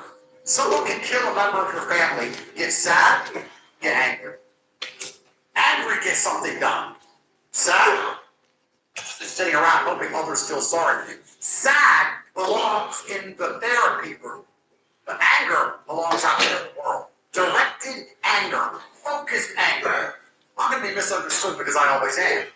I'm not saying you start smashing your head against the wall like an idiot. I'm saying that very much like a focused concentration of water in a dam in power city. That is how your anger should be. You focus it in the exact direction it needs to go to solve the problem. When you're poor, get angry. Woman lady, get angry. Don't get angry at her for leaving. Get angry at yourself for being left. Don't get angry at the world you're poor. Get angry at yourself. You can't hold on to things you want. Sure, this is the correct response to anger. Because anger elicits instant action. You know, I'm so anti-therapy, and I've had these conversations so many times with people. There are answers that I need therapy, supposedly. If I need therapy, how come every single person on the planet knows my name? Every single time I walk in the room, they're like, oh, Mr. Tate, Mr. Tate. And everyone's going, Tate, and getting cameras out. How come I'm an international celebrity with hundreds of millions of fucking dollars? How come when I was thrown in jail, put in a Romanian dungeon for 4 months to stare at the wall, I came out perfectly fine and still destroyed the mainstream media and ordered to set up interviews in a way you could never do? I'm so wonderfully successful, and my women never turned on me, and I have so many fucking children, and all I do is win, and you're telling me that I need therapy, or you're in therapy, and you're a nobody. Nobody even knows who you are. I don't need therapy. I self-therapize. And I self-therapize with anger, because anger makes me brave. And my bravery has allowed me to grab demons by the neck. People say to me, oh, I have anxiety. And they talk about it like it's a battle. Like this anxiety demon has come into his life and ruined his life. You have anxiety over stupid shit. Keep your anxiety. And now, have anxiety that you break. Get to the point where you can't sit still and watch Netflix and eat ice cream because you are too anxious about the fact that you don't have $100 million. You might start doing some work. All right, great. Fantastic. I'm glad you have depression. Because you aren't feeling depressed on a yacht with 20 supermodels, $300 million in the bank, and a Bugatti waiting for you in the marina. That's over. It's a good. Don't have it. Feel better. So get to work. I'm OCD. You have OCD over dumb shit like arranging your Star Wars figurines like a fucking child. You should have OCD about getting your life in order, about being in the gym on time, about training harder than everyone around you, about getting some money in your bank. You don't have to get rid of these conditions. I would argue that Elon, the man who's putting rockets into space, probably has OCD. That's how he managed to get a rocket into space. You're saying your OCD prevents you from washing the dishes because you are a fucked up and you are a failure. Get out of therapy. I publicly state that I have anxiety. I have government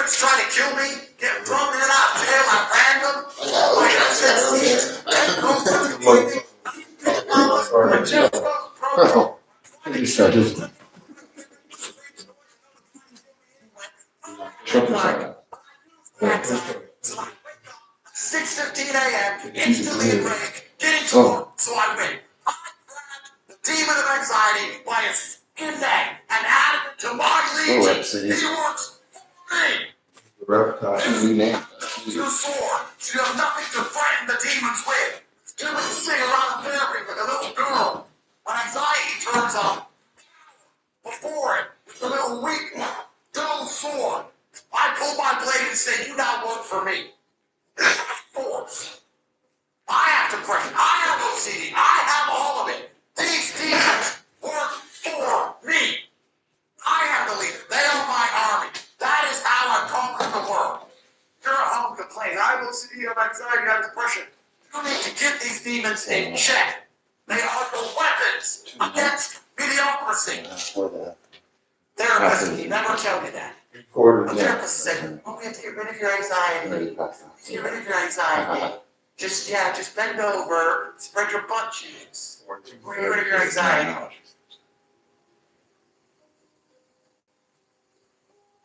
It's not a perfect world. It's a world of endless combat and chaos. My legion of darkness is made up of monsters. Because monsters eat my enemies because of all my flaws, from all my conditions, because everything that's wrong, there's things wrong, supposedly. All of those things work for me. And it seems that whenever I direct my action at any task, even escaping the highest level matrix setup in the most corrupt country on the map, I somehow managed to pull it off. I think I got out of this Romanian bullshit club.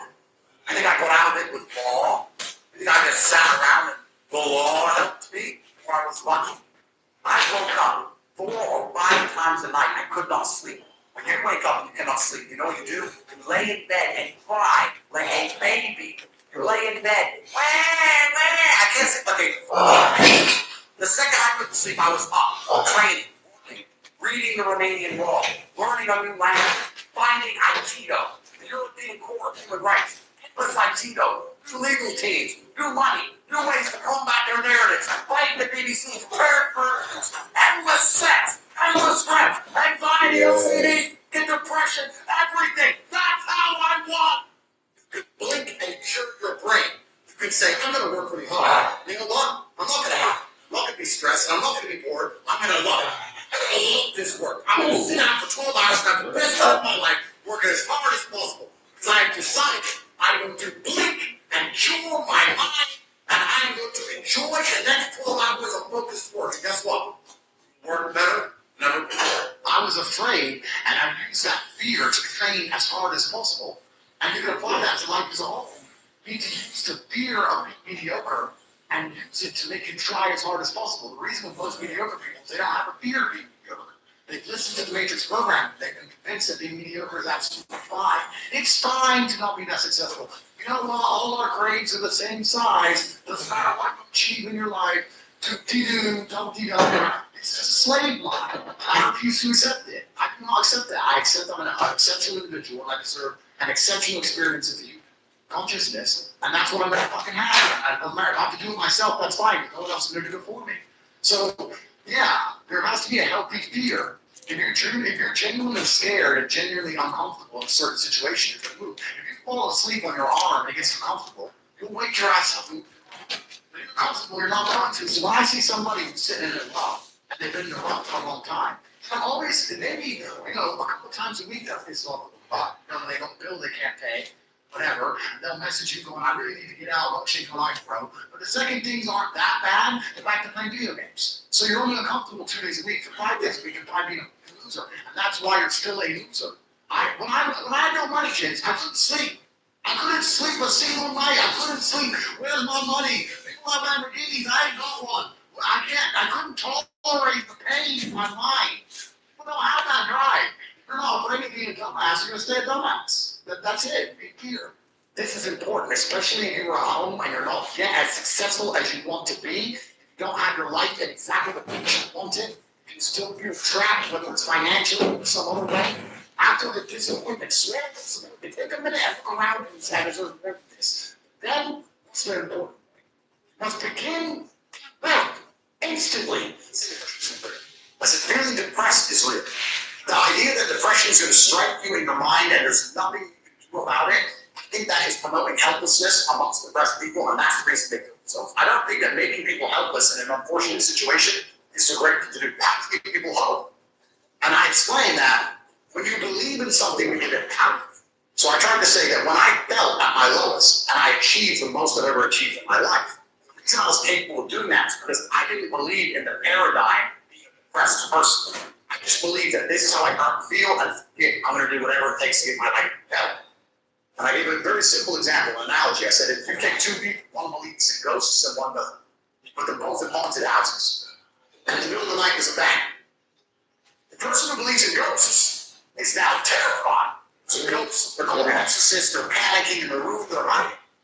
The person who believes in ghosts goes, wind, goes back to sleep. It's the same noise, it's the same scenario, but it's the belief in their mind that terrifies their life. It's the belief in their mind that drives them. I've said this many times. I don't even give a shit about right and wrong. You can tell me depression's different than every single thing. For the world depression, I refuse to believe in things that take my power away. I'm only going to construct a mental model that allows me to be as powerful as possible. Believing in the idea of depression should take my own power away, but I don't believe in it. I don't believe in things that make me weak. I believe in things that make me strong. That's what goes all the way wrong. Listen, let's assume you're correct. That makes me wrong. Let's say that you're right and you're depressed. Why would I want to adopt the thinking of a man who's sad? Why would I want to think like him? I'm prepared to be wrong and be happy and I'm a sports and private jet. You want to talk about right? Look at your life. I don't talk about right and wrong. What's about success and results? I don't believe in things that take power. So when people hear that, they say, I'm depressed with the best word. And what's funny is this. I talk to them, and they desperately defend the idea of depression. Like, my friend, you just told me you're too depressed to be successful. Depression has destroyed your life and you lost your girl. I'm telling you, that enemy in your life isn't real. And you're now sending me 10 emails a week trying to convince me that your enemy is a real thing. You're sticking up for your enemy. This person, whatever it is, this idea of destroying you, putting your energy into defending it. You should be on my team. Whose team are you on here? You want to sit here and convince me? I'm never going to believe you. I'm never going to adopt your thinking because your life is not successful enough for you to emulate. So why don't you try to adopt my way of thinking? Stop defending this. You're defending it because it's a pure-all excuse. Depression or sadness is a pure-all excuse for men to use for failure. I have failed. This is why they say I don't believe men's mental health. Or a man who's depressed can't compete with a man who's not depressed. This quote. I say, listen, you get to roll out, fat, be out, unimportant, no girlfriend. And instead of the world thinking you're a loser, you get to say, I'm a loser, depressed. It's a shield. And I say, that's why you gotta raise your shield. Because now you have accountability, you have both. It's a call out. Knock it off. I don't give a shit if it's real or not. I'm not talking about success here. So get rid of your excuses, stop defending anything that's ruined your life, get to the word. And every time anyone has ever listened to me in history, ever, every single one of them's transformed their lives. That should be falsely aggressive sound. Every single time. That's why I'm anti-haters. Because that pill ain't gonna fix you the way becoming the man you wish you were is gonna fix you. How it would feel to have this car, how it would feel to be in this place, how it would feel to be famous and internationally renowned, how it would feel to go to Santa Fe and get the yacht. How it would feel to be able to fly on private planes. How it would feel to not have to worry about food anymore. My brother and I used to imagine for hours to talk about it. We believed in this version of reality where we somehow made it.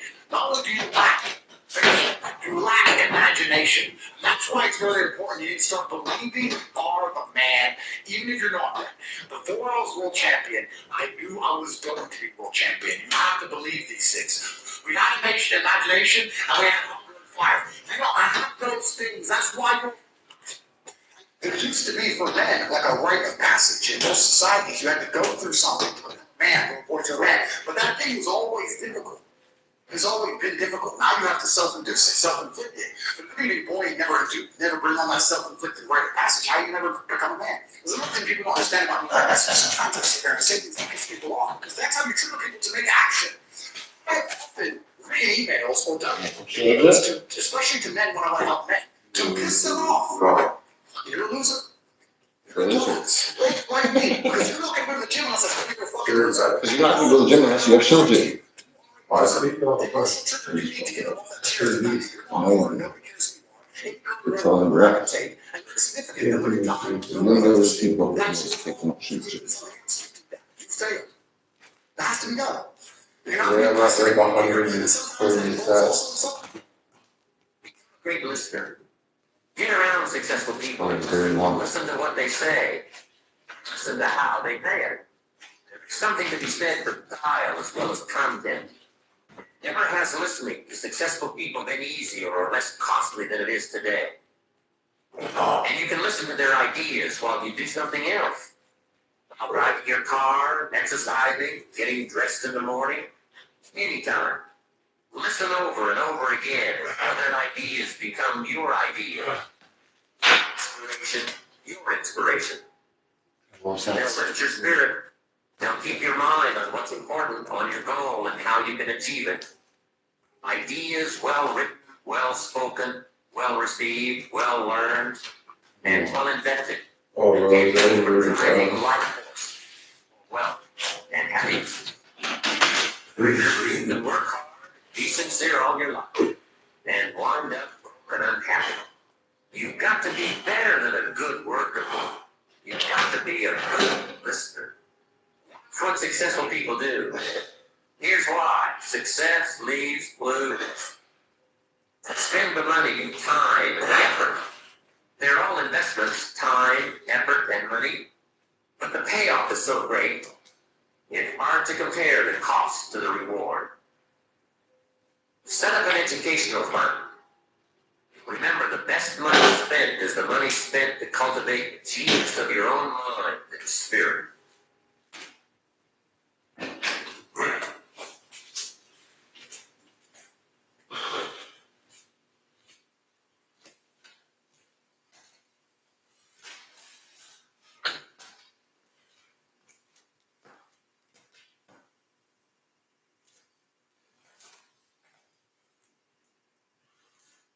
Often I say to people, what's your dream? And they say, I want to escape the matrix. And I say, will you? And I see in their eyes a flicker of doubt. They're confused by the question. Andrew, I want to escape the matrix. Will you? They don't know. They have no idea if they will. They don't believe if they will. They've never thought about that. It's easy to think about what you want. It's difficult to think about what you're actually going to have and do, because then you are accountable for that. Now you have to take action. So I ask you, do you want to be rich? You say, yes, I do. I say, what is your plan to become rich? You say, I don't know. That the chance is now zero. If you truly want to become rich, like you said you did, that you would have a plan to make it happen. If you have a 0% chance of achieving something, you don't want it. You must be in this mind state where you understand that things must be planned for and prepared for. The biggest way to look up your life as a man is to start sitting there at home wondering, I'm not happy. You know, I don't feel happy. How do I feel happy? Nothing except you ever should. Who told you in your infinite arrogance that you were ever designed, created by God, to be happy ever? What is that owed to you? Why is happiness something you think you deserve? Maybe it is your destiny to live 100 miserable years. Erase your idea of being happy. Erase it from your brain. Blink and cure your mind. Change the software. You don't feel happy. You don't feel sad. You're either busy with things you need to do, or you've done enough, a short respite before the next day. And your job is to become as important and capable and dangerous as possible. Life often gives you chances and you get one shot. You don't get to replay them, you don't get to rerun them. Even the ones that you do get to rerun, do get to replay. I guarantee if you pull it off first time, every time your life will be completely different than if you pulled it off on the second time every time. A different trajectory. There be no failing of things. The air would be stained, the stench of your hands. Must be that good. That no matter what happens happens in life, even when the Matrix attacks you, even when you get curveball, put on a nice suit, pull out some money from somewhere, put on a diamond watch, pull it off. You have to be that guy. What are you going to do that for? You have to practice. And you have to be held accountable amongst other men, extremely capable in all realms. You can't be hanging around with losers, because losers will allow you to lose. You need to be hanging around with winners who will allow you to be hate losers. Nothing like that. Let's stay in our air. There are people like me who wake up and think, I want more. I already have everything I can ever think of. I already have enough money to have everything I could ever dream of. I can't even think of anything on the planet I want. I don't care. I need tips. And you have to compete against people like me, player versus player. My entire life. And when I say that, people think it's depressing. No, it's not. It's not depressing. I love it. You need goals and resistance to fight against it to live well. The difference between pain and joy is what we experience. If you only joy all of the time, no, you're not going to be happy. You don't need fun. Fun is the vector from which Satan operates. Every time you look at something which is fun, it's all just there's no money to be made. You don't retire your mother. You don't help the world. You don't give to charity. You don't become stronger. You don't become wiser. You don't learn anything. Patience is how they trick you into keep being a slave. I took myself from no one to my first million in 2 years to 30 million 3 years later. That's how fast you can make money if you're about money. Right? So I gotta believe the patience. You don't forget the patience. You don't forget the people who aren't about money around you. It's gonna be all you think about, all you talk about. You're gonna start producing. And if you do all those things, you will start to make some money. But next time you're sitting with your friends, this is a challenge for every single person watching this. Next time you're sitting with your friend, come in, sit down. After about 20 seconds, sit and think, this is bullshit. They're talking about this, that, this bitch, football game, this guy. This is not gonna make any of us rich. I'm wasting my life. You know, it's amazing. We go from children to adults. When you're a kid, you expect adults to be smart. Are you ready? And it's the same with like fame and money, right? I went from absolute money to super wealthy. Nobody knows me, so I'm famous. Everyone's a fuck. Tell you now. There's very few impressive people on this planet. Go meet Elon Musk, who I actually quite like, I've never met. Family. Richest man in the world, or politician, or superstar. You meet these people and you're like, wow. No, it's seriously, that's what you think in your head. I'm just sitting there like, bro, how? Usually because they sold their soul to Matrix, that's how they talk, but they're not impressive people. There's nothing special about them. Everyone in here could surpass any of them. They're not that special, they're not that impressive as individual beings. I'm going to say something very logical to you people at home.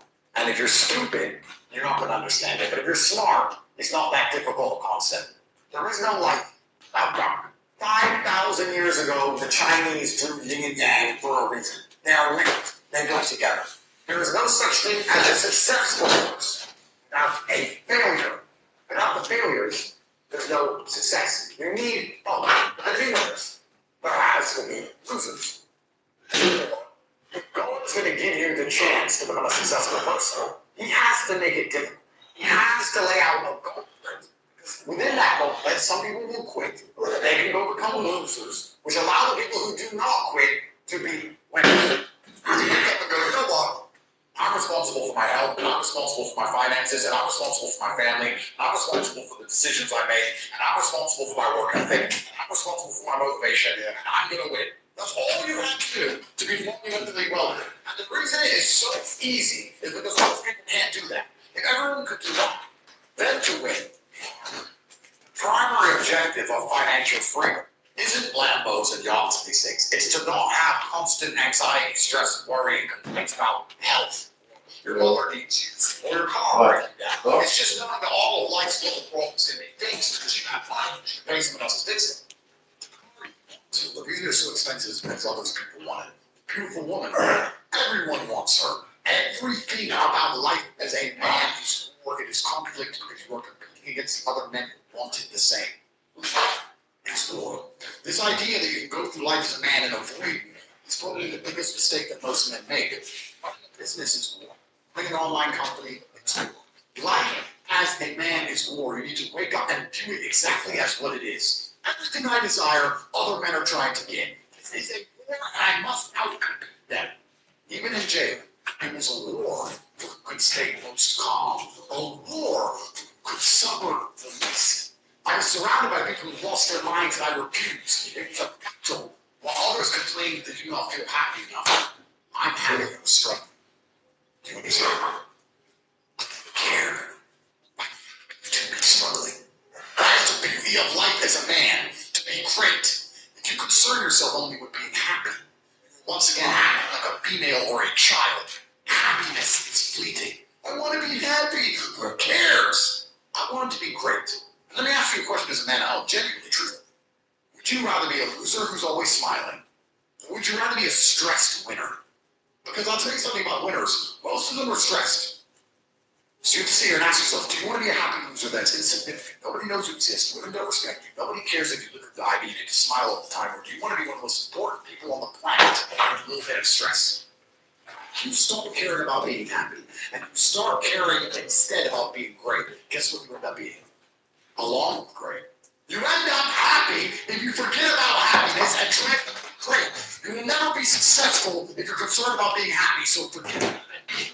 As demons attempt to attack your energy and lower your vibration, understand this. Power is untouchable. Sometimes power is simply not giving back. If you're already working hard, you're already going to the gym, make sure that you're getting as much muscles as possible, as much body as possible. You don't waste your time, you don't smoke weed, you don't play video games. You can just ignore that girl. That girl who broke your heart or cheated on you, the most beautiful move you can ignore because you're on your ascent. She is likely on her descent. You're going to continue your ascent, and she's going to have to watch you for the rest of her life. Be the man that she could have been with, that she's no longer doing that thing. And if you're on the right path, doing the right things, God, whatever you want to call it, is going to teach them a lesson. And it's simply failing to be a good person to you while they have the chance. If you're not strong, you don't love anything. If you love your women and you love your children, so you sit and say, I love them, but men are based on their utility. We are based on what we can do for others. That's what we're based on. You're going to work. You're going to chill. You want to be a dim light that's half on. Only one or the other. Now, I find killing and relaxing. I guess this is my personality. It's extremely stressful. But there's nothing more stressful for me than trying to not do my work. Doing my work. Then I'm thinking about the work I'm supposed to do. And I'm more stressed than doing the work. So everyone goes, Andrew, you need to just chill. And that sounds terrible. That sounds like the most stressful situation. And all I want to do for me, as a man with enough money to never work again for the rest of his life, spending my day mostly searching and actively planning and trying to identify trends, new ways to make money and new patterns to make sure that I'm not caught lax when things do finally shift or change. People don't want to know this about what the fuck is wrong with you? What is wrong with you where you cannot type on a keyboard to achieve all of your dreams? What is wrong with you where you cannot go to the gym and lift enough weights to be self-confident enough to get any woman that you desire? Do you want to lose? Are you so desperate to prove a failure? There's not a lack of motivation. It's you who have a personality fault. There's something wrong with you that is preventing you from being the man that you could be. And this is the beauty of life as a man. There's nothing better than blaming yourself for absolutely everything that's ever happened to you, waking up and realizing it was all your fault and you're the only one who can fix it. 99.9% of girl problems are your fault. It's not women are crazy because she doesn't respect you enough because you haven't done anything which is important or difficult enough to garner her respect. That is your problem. 100% your problem, and you must take responsibility and accountability for that exact thing. Life as a man is so brutally simple.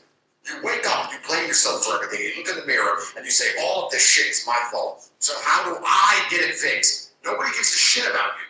You have to give a shit about yourself. It is down to you and you alone because nobody else is waking up each day thinking of how they can get you to have more money and you to have a nicer life. They're too busy worried about themselves. If you're a brokey, you don't even fucking love anybody. You don't even love yourself. That's the level that's reached out at this point. We're so fucked. When I see a person at 40 years of age with no money and no drive, I really want to make it out. You don't give a shit about your family. You don't give a shit about your last name. You don't give a shit about anybody. I don't like you. I'm a trier. We have different life philosophies. I can't get along with you. We can't correlate. I'm a trier. You're a try. I don't like those people. Because those people, every time I've ever tried to give them a chance, has done nothing but drag me down. I can't drag them up. I can't get them anywhere. But they managed to anchor me. So if you're a full-grown man, and you're watching this, and you don't have the capability to take your entire family and move to Tokyo tomorrow, if you don't have that kind of finance or capability, you take a long, hard look in the mirror and say, what the fuck does my life mean? What kind of head of the family even am I? I can say I love my wife all day long. I can say I love my kids all day long. What does that even mean if I'm not going to finish work, take an extra hour out of my day to try something new? Your love means nothing. To stop being a normal man, with normal income, with normal life, with normal house, job, a normal city. Normal is gone. There's no more normal. There's only poverty. There's only impoverished slaves. And your chance to not live as an impoverished slave is to not be a normal person. It is exceptional or slave. Middle class is gone. Normal everyday life, the law-abiding citizen is gone. It is all gone. The burden of performance is larger than ever before because you can no longer simply just do okay. You have to do great. You have to do amazing. You have to do better than anyone else you've ever known has done. You have to do better than you ever thought you would do. You have to do better than any family's ever done. Successful member of your family. Just out of life, you don't snap to that boss, or you're going to attack them or something. And I'm sitting there wondering how you pay your bills because your money is worth less than ever before. Only chance is exceptionalism. Millionaire is not aspirational. Millionaire is the bare minimum acceptable standard to live a life of prosperity, to live a happy, nice, safe, comfortable life. Millionaire, minimum. And if you understand all of this, and you still lack motivation, then you deserve to stay. Guess how many people can retire from the income of their own personal resources when it comes time to retire? The answer, 5%. In the most independent country in the world, 95% are dependent. 5%. Take charge of your own life, take charge of your own day, take charge of your own conversation, take charge of your own family, take charge of your own civilians. Join the 5%. Walk away. I'm telling you, don't talk like they talk. Lend a helping hand, but don't fall into their poor philosophical scenario. Don't use the excuses they use. It's called the language of the poor. Switch ideas, switch strategy. Start with the simplest. If you'll invest in this thing called this, you can have whatever it's called, beginning, period. What is the most fantastic form of revenge? Success. Success is the ultimate final victory in all things. Don't you want revenge on the people who didn't believe in you? Don't you want revenge on everybody who abandoned you?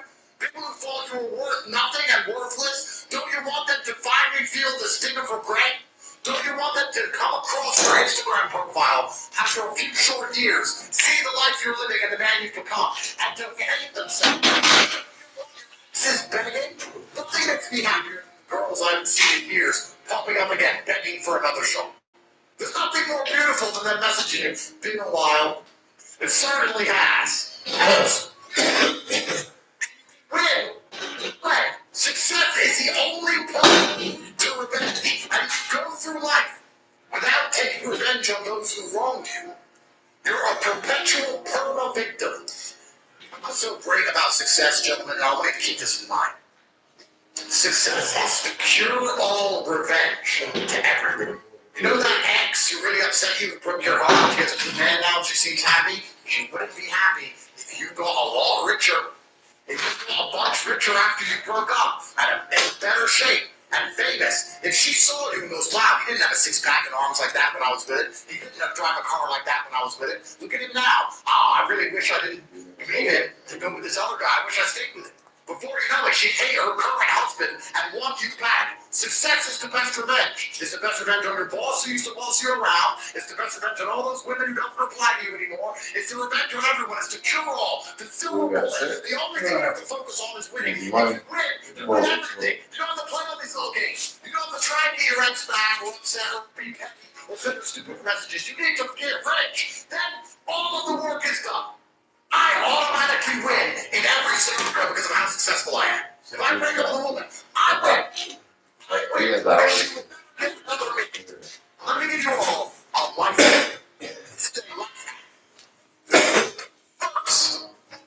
got an advantage.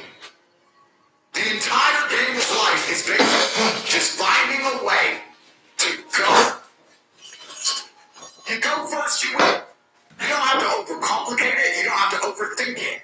If you got property all those years ago, you won. If you got into the stock market all those years ago, you won.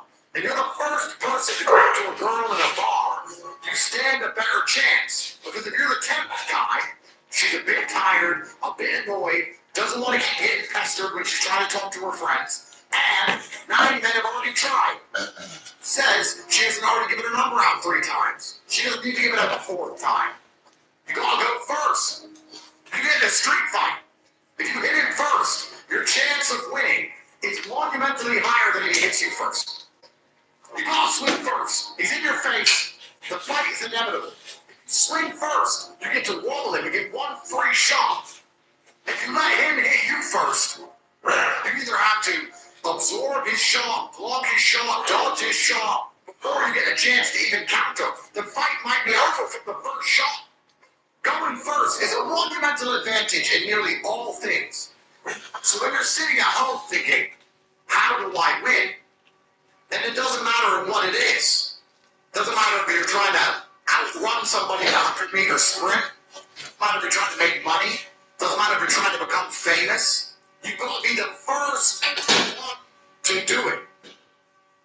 Go first, you win. So you should be in a permanent state of anxiety, feeling the stress of trying to find the opportunity to go before everybody else. Now, the common man doesn't do this. The common average man wants to wait for everybody else to go first, to make sure it's safe. You see what everyone else does. When everyone else went first, they were scared. But now everybody does it. They want to get in. And guess what? A lot of the monumental returns, the possibility to be monumentally wealthy off of a meager investment is now gone. Risk and reward are linked. Risk and reward, it's how it goes. Yin and yang, like a dart, up and down. Cannot avoid these things. So you must be permanently pushing to move first, to take action, to do something right away. You're the first one to do it, receive huge rewards. This is a universal. It's built into the laws of physics, into the cosmos. The way the simulation has been coded when it was written by God himself, a boost for anybody who acts with immediate. But it seems a lot of you don't quite understand this yet. And I think, upon reflection, which I do quite often, the reason you don't believe is because you believe somehow, somewhere, something is out there coming to save you, to make it clear to you that nobody is going to save you. I'm not going to save you. Your family's not going to save you. Luck isn't going to save you. Nothing is going to save you. You're in a barren sea. You're in the middle of the Pacific. There's no ships around. You can swim, you can drown. Now it's a long swim. It's true. But you better get started. Because you can't just float there waiting for some miracle. We've talked about rain dancing and how if you act, if you take action, the universe seems to bend. The code of the simulation seems to change, and then you get lucky. If you begin to swim, perhaps you'll see a bug. But if you stay there, you won't. Why? Because God does not reward quitters, and he doesn't reward the slow. You know, as counterintuitive as this may sound, God does not reward the thinkers. He rewards the action takers. It's the bell curve. The people who instantly take action without thinking do pretty good. A lot of stupid people get very rich by instantly taking action without thinking. Then you have the very smart people who take action, then think about the action they took. They think post-action. I'm going to take an action because I have to be first. Now let me think about what I've done.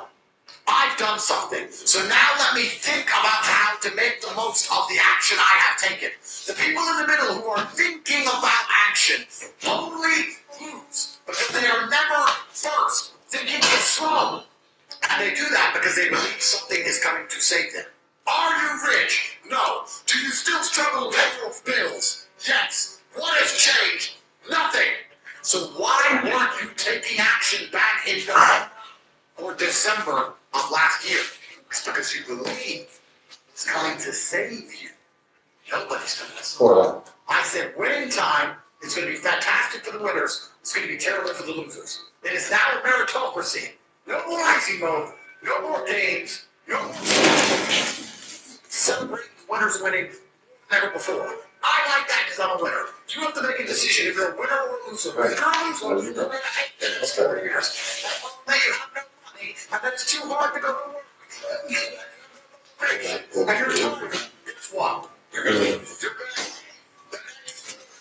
these next 4 years, winners, losers are going to suffer more than they get to do. What? The garbage is over. Back falls that will start. They will suffer. The winners will win. Yeah. Get along, folks.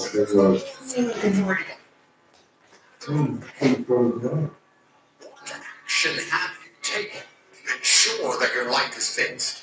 What action have you taken? Why people so long? What have you done? If you delay, if you do not act, if you sit still, you will feel the bitter pain of regret. And you know what? Let me tell you something from the heart. The best way I can get that revenge is success. Because success is the best revenge. The revenge is coming. For the same reason you need to be successful for everyone to believe in you. And one way or another, going to win. Gentlemen, you've wasted this year. You've achieved next to nothing. It's about time that changed. For the first time in your life, be first. Take action, and perhaps you stand a chance of winning. Do you understand everything of life to unlock?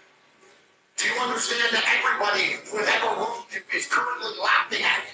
You don't feel like going to the gym. You don't feel like making money. Let me say this. Wronged you is currently laughing at you because you are not more successful than them. They were right. Everybody is laughing at you. Behind your back, you're a man.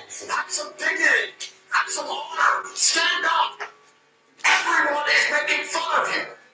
And the only possible revenge is success. It should be all you think about. It should be all you do. It doesn't matter who the president is. Nobody's coming. No one's going to save you. You need to do it. Yourself. Just you. By yourself. Get up and do it. Otherwise, they're going to be right. You're going to lose your youth. You're going to lose your energy. You're going to lose your chi. You're going to become an old man. You're going to sink into a chair. And you're going to live your entire life as a joke. And try. If that will not motivate you to do something simple, like press pause on the keyboard to affect the money in your bank, then you are born to lose. If you're not out here becoming successful to get revenge on the people who didn't believe on you, you're a victim who's nothing but a prey to predators. So you're going to live 17 years with nobody who ever wrongs you, regretting that decision. You're going to be 70 years old, and everybody who ever treated you badly is going to be glad they did. Because they're going to think of you as a scumbag. They're going to think, I'm glad I don't talk to him anymore. I'm glad I left that guy. I'm glad I never believed in him. And they're going to be right. You don't have motivation to go try, so they feel some regret. You want to just be the laughing stock of everybody who's ever interacted with you ever, and you like motivation somehow. You don't have a six-pack, big orange, bunch of money, Lambo. You don't have those things. And all the people who said you were so all right. Imagine that. That's how you're going to live your life as a man? It is come time. It always has been. It always will be. It's perpetual. It's never ending.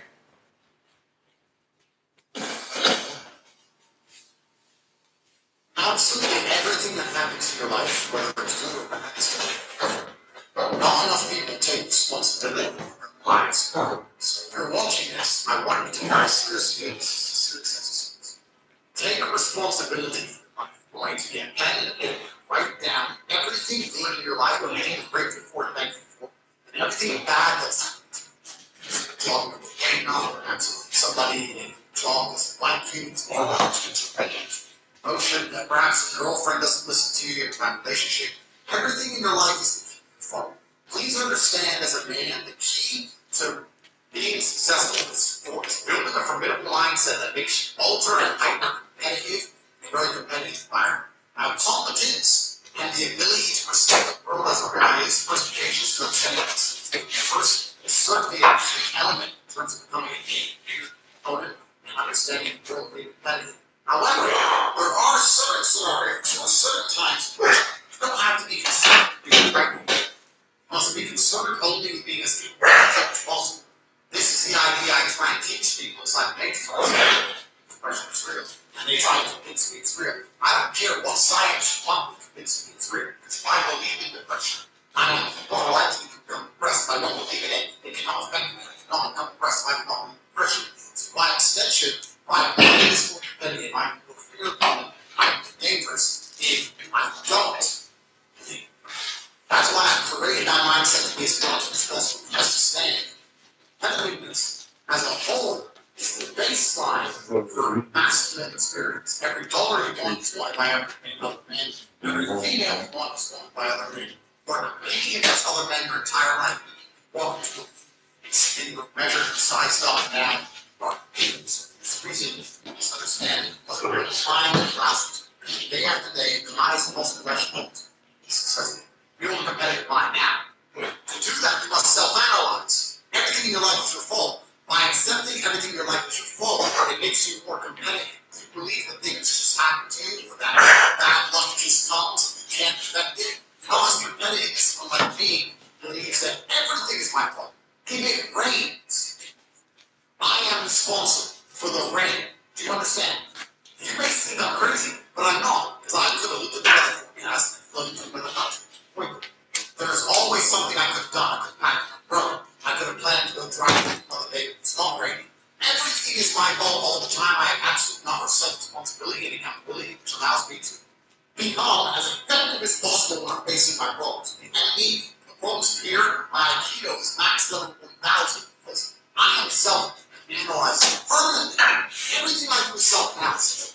One of the things I can ask at the time is it's like not making mistakes, pause, production. Because I self-analyze, and this is myself speaking, I'm trying my vocabulary, the dictionary, I make sure I get very good at trying to get my ideas across to other people, they will understand everything from the way I speak to the way I walk, to the things I do, the woman I spend my time with, the friends I hang around with, businesses I'm involved in, all of it is absolutely and utterly based on the accountability and self-analysis. I must self-analyze. And if you want to waste, I implore you, and if you professionally need to put up in your minds, it's like trying to work with humans. And then go, it's a paper, write down everything in your life happened, like fine, understand absolutely all those who fall. And once you truly understand that and you change it, things will be changed. That'll be good. Then life happens on accident. You're going to become great on accident. Instead of type back I see. Translation. Broken. All purpose on listen. If you don't want to join the real start listening to people with hundreds of millions of followers, that's fine. Then do something else to get rich. Tell me what your other plan is to get rich. And if you have another plan, you may as well join the real plan. You're not going to get rich on accident. It's not going to happen with oops. It's not going to happen. You're not going to find about money on the floor. Have the rich on purpose. The mentorship, the guidance, the information, you say, teach you how to do it. That's what it's like. Join that. You got another plan is just as good and not better. Once you're not going to have it. Self-accountability is absolutely important to this. It's a good question. It should be a daily habit for every single man who's serious about it. So I'm going to good question. It's from Harry Raheem. I'm interested. I'd like to have a brief conversation with you about something you said. I'm afraid I disagree with what you said. You're busy having to be friends. You don't. You contact me in the exact same way that I am able to contact Paul Messenger. I do not have their number. Give me 2 years, give me 3 months. Give me their saying, give me all the more. Then I may find myself at the table trying to have a conversation with people. Have a conversation with Jeff Bezos. I can pick their brain. That's not their opinions. You, whether are not my peer. I am going to sit and discuss my ideas with my peers. I often find myself at table. with people who disagree with me, but not fair that works to disagree with me. Ultimately, we're able to disagree with me. You are relying on right now the single lawyer. I'm not going to answer your question without being mentioned. And if you send me an Instagram DM, you're going to be one of thousands of people. So like, go people that have serious conversations. Somebody mentioned yourself, somebody who's precious guy, then you have to work your way up to people on that person's level. You're not on their level, they're not going to talk to you. So, I'm going to have a great position, something that you said I disagree with. My short answer is I don't care that you disagree. Because I don't care who the fuck's wrong. I'm never going to care. And maybe one day, in 7 or 8 years from now, I'm sitting at a call and say, God, you drive it's interesting. My name is Kareem. Kareem, do you remember what we said? I think you're brains. Now I am. Well, that's quite a nice body. Let's have a drive down. I'll happily talk to you. But you know, it's just, I feel like a cancer. Be beneficial. They're wondering, how do you get friends for you know, started. Absolutely, yes. On whole level. It's amazing how life can be one of two spirals. A downward spiral, a bunch of mistakes, and you dumb shit, you're gonna be very bottom. But an upward spiral is also very real. If you do the right things for on time, for a handshake, train in the gym, good shape, try your best, make money, invest, learn, get to the network, pay attention to people who you know are living the life you want to live, like us or like anybody else. Diversification is indefatigable. If you're trying to bounce the best of all time, soon your life will start to improve. Your life improves, you need better, you have more interesting conversations, you make money, better network, go to new places, you can meet even more important people. And all of a sudden, you see that life will upward spiral. It's literally impossible for people to time now. It's an upward spiral. You can't go poor. You know, too many rich people. You can't not have good business ideas. You can't not fix problems. You can't not have fun. You can't not have good relationships with women. You can't not stay in nice houses. It's really impossible for us to have everything we want. An upward spiral is also very real. Nearly. Our friend, anybody else on that you can pretty much talk to us know exactly what we got decisions. Come to the door. We became two. It's down to you now. Do you have any kind of honor inside of your heart? Any kind of respect for your ancestors? Do you have any kind of healthy masculine? Just don't have. But instead, you don't respect it, and you're prepared to do any amount of work it takes to be respected. It's fantastic. That's a good thing. Having an ego can work hard to justify what a matter. You want to argue with us, disagree with us, give you something, or you need to get up and get to work. That's the only answer. First things first, biggest mistake most of you are making. You should be hungry all of the time. You are an animal. Don't forget that you exist in 2 realms simultaneously. This evolutionary biological makeup as an animal and also the society version. As an animal, your body is designed to form the best of food. It's supposed to come. If you're full of food, you're going to be lazy and hard. You should always be in the middle. Even after I do regular patient thing. It's like I'm looking up. First thing is always be in the middle. Second thing is calm. Happy is a girl. I am healthy happy at all times. Continue to help this day. Also, no matter how we love this. Also, try to quit coffee to see if it's actually getting gin that I did. There is nothing wrong with coffee, and it never hurt. Coffee, function. Let's finish it. More coffee. Third thing, you guys saw this. Essential one. Mention it. Just a question asked. I'm not a person powders, I'm not a creatine, I'm not a steroids, I'm not a TRT, no. Lots of coffee, lots of meat, bread, meat, once again. To make sure my energy's on point, we have our supplement right here. Put them all together. Screen here, follow back. Get them at CodeProtect.com. But we have unmatched perspicacity, which is mental clarity compound, structured. Sheer indefatigability, which is vital support complex. Unmatched perspicacity is the ability to perceive. That's perspicacious, things, indefatigability, indefatigable means somebody who's not tired, there's not fatigue, That's the vital sport complex and your opponent testosterone. It's also your woman of prayer. That's an idea. If you stay a little bit hungry, time, lots of coffee, have your 3 supplements, plan to keep up long. You get to the grass, absolutely guaranteed. In fact, remember this guy's name this year. Write his name down. Do those things. Do those exact things. Stay hungry, drink coffee, and try these supplements. And send us another super chat. Expert to me. Tell us the truth. Tell us the truth if you genuinely feel better. I guarantee you. Guarantee. We're going to have this all these questions first. Really think sleep, but I've been into all my starving time and time frankly. Suppose, how many people crypto, most of that's a small time, we like whether it's all I do is questions people. Rap City. If I tell you, because I make money from gold thing, some of the same for the gold thing, certainly. Well, I think now we're no things, so I don't inspire anybody to play out there. If you think they're going to get more from it, Where you are around, here's the good point.